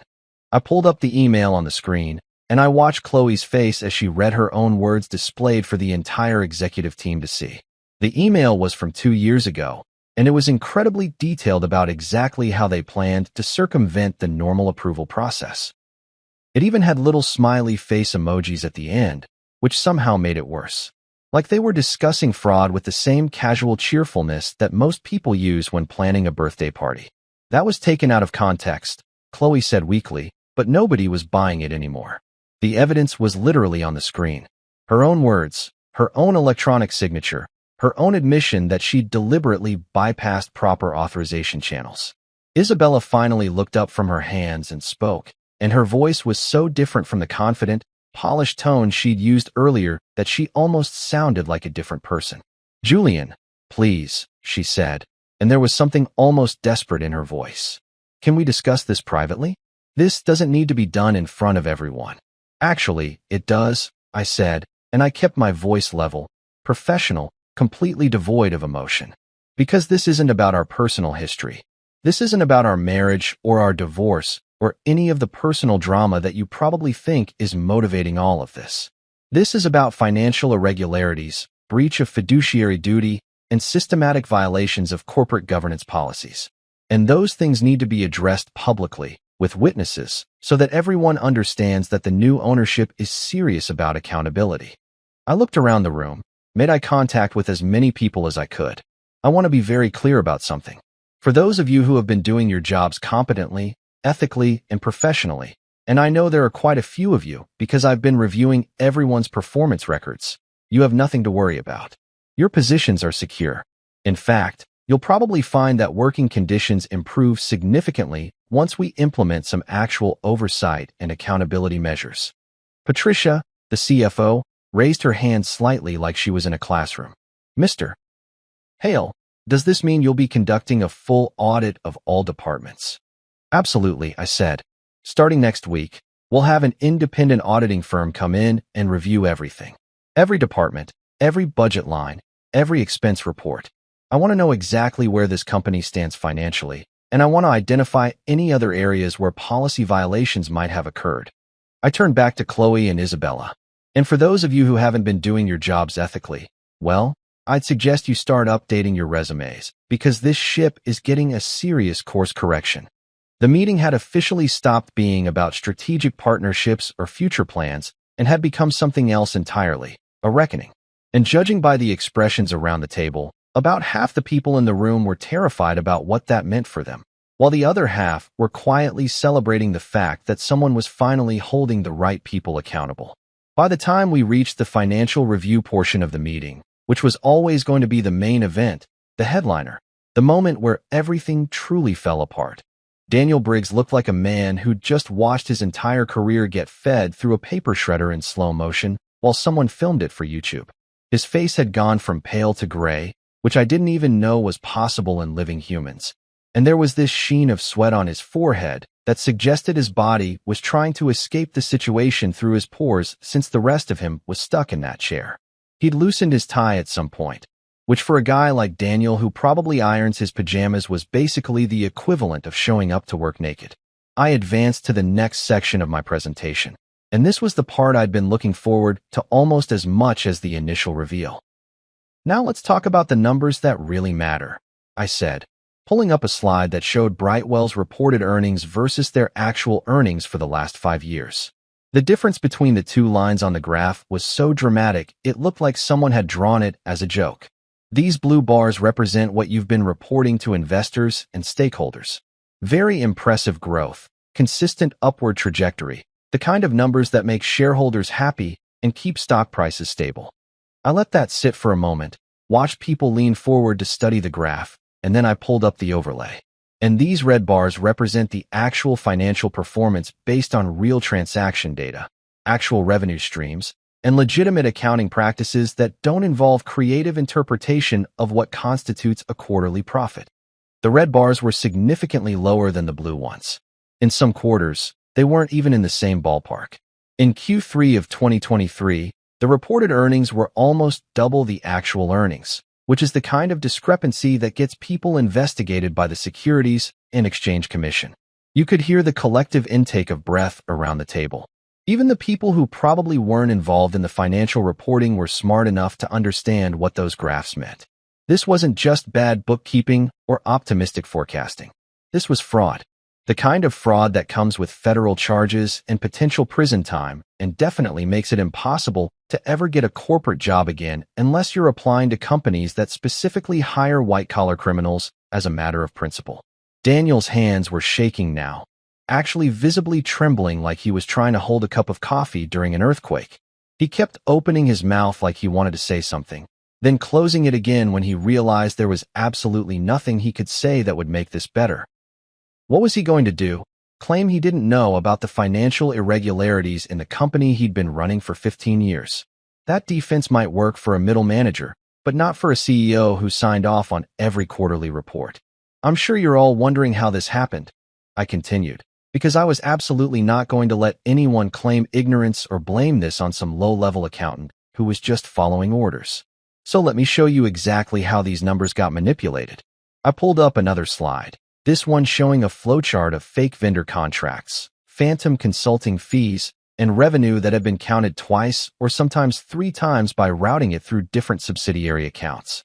It was actually kind of impressive in its complexity, like someone had put real thought and effort into creating the most elaborate financial shell game possible. See these vendor names?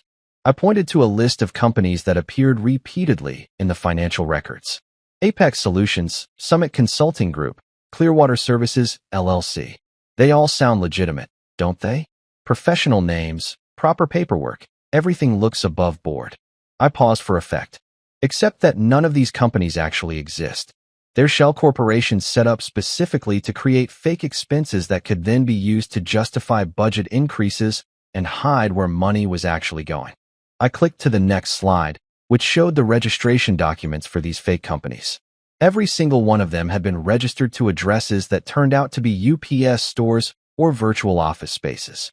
And every single one of them listed the same registered agent, a law firm that specialized in helping companies set up discrete business entities for privacy purposes, which is code for "we help you hide money from people who might ask uncomfortable questions about where it came from."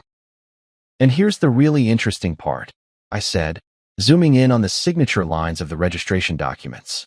Every one of these shell companies was authorized by someone in this room. I didn't say who, didn't point fingers, just let that information hang in the air like smoke from a fire that was about to consume everything. People started looking at each other, trying to figure out who was responsible, who they could blame, who was going to be the sacrificial lamb when this whole thing inevitably went public.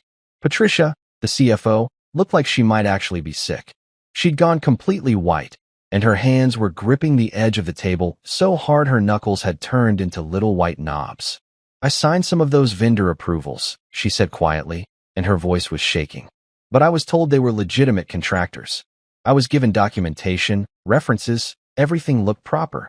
"I know," I said, and I actually meant it.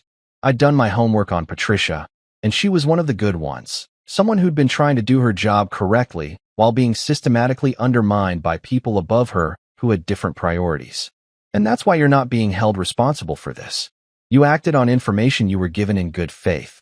But someone had to create that false information in the first place, and someone had to approve the creation of these shell companies, and someone had to authorize the movement of funds through fake vendor contracts.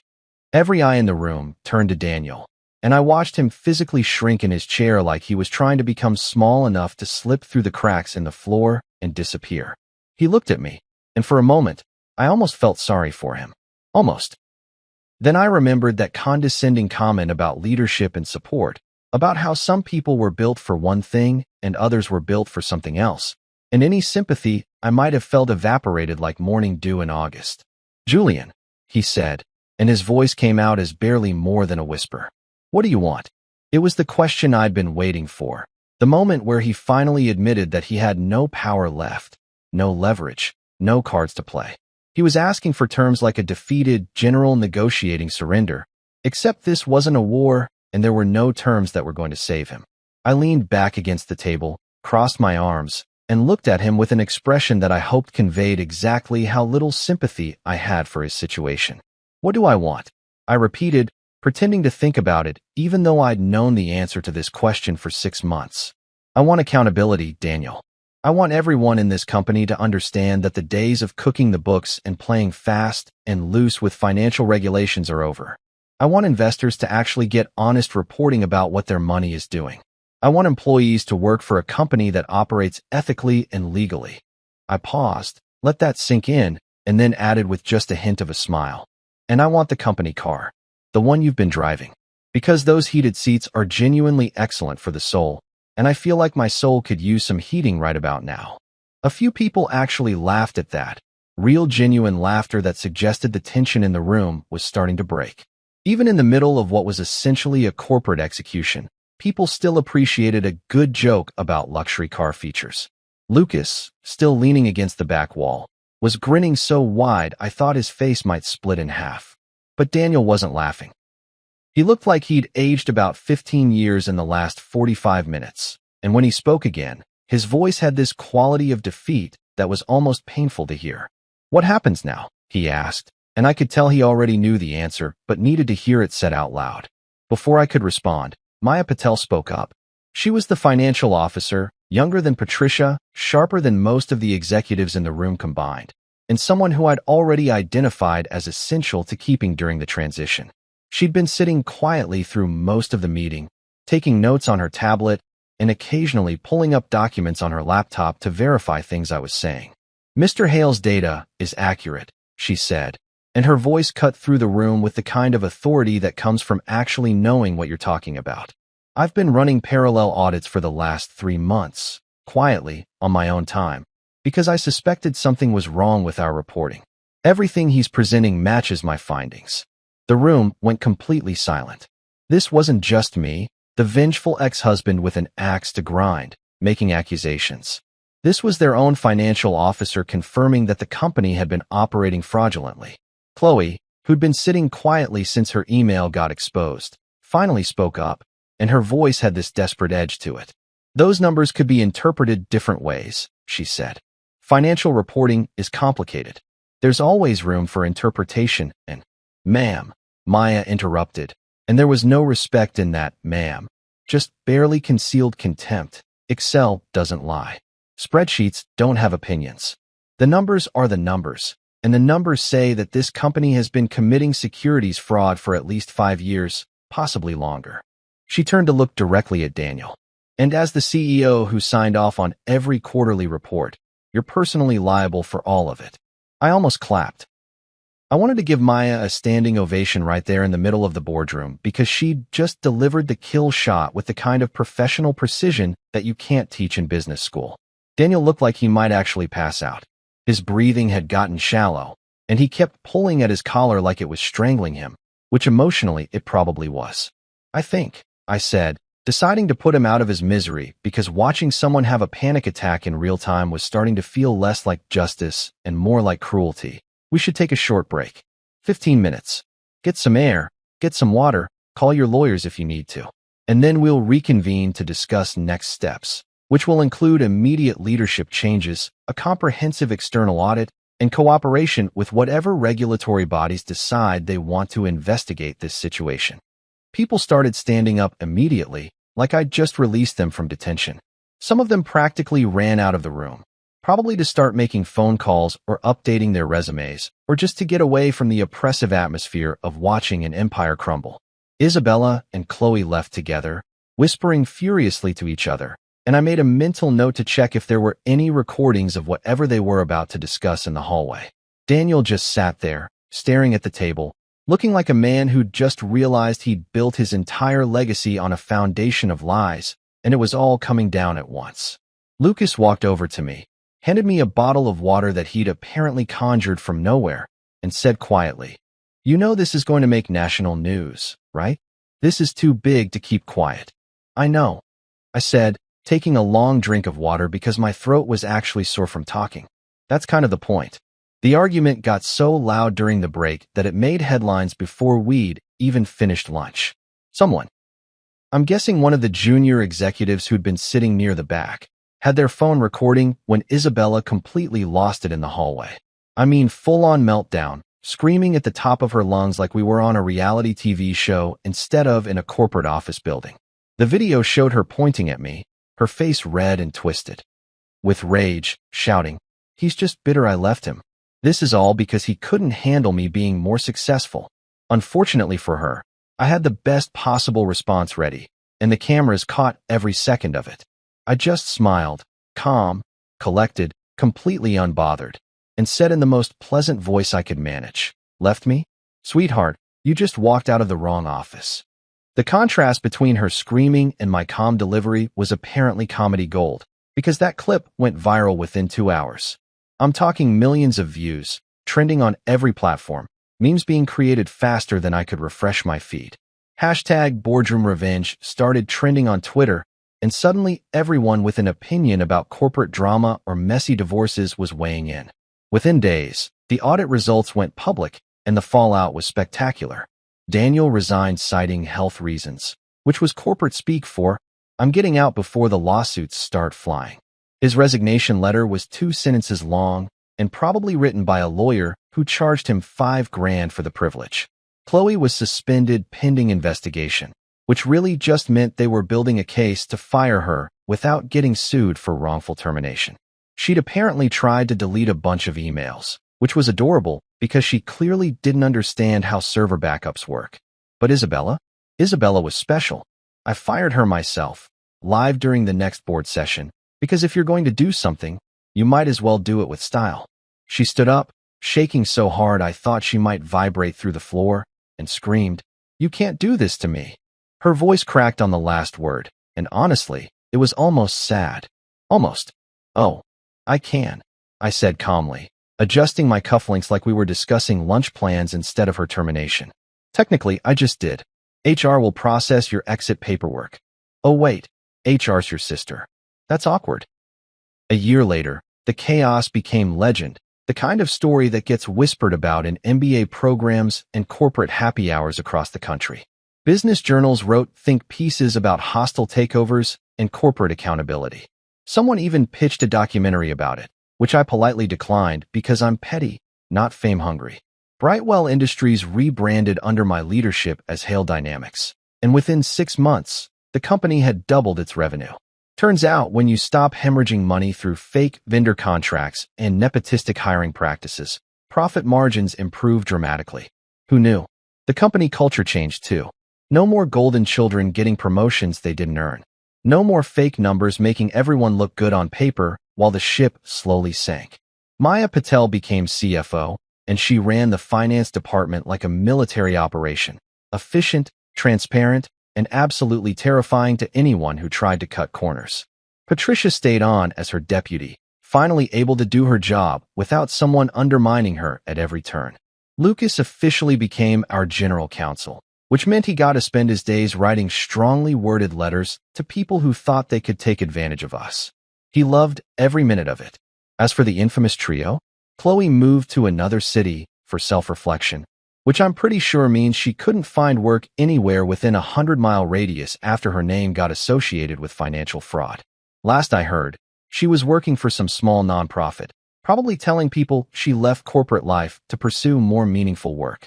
Isabella started a podcast about healing from corporate toxicity and surviving narcissistic business relationships, which was honestly hilarious.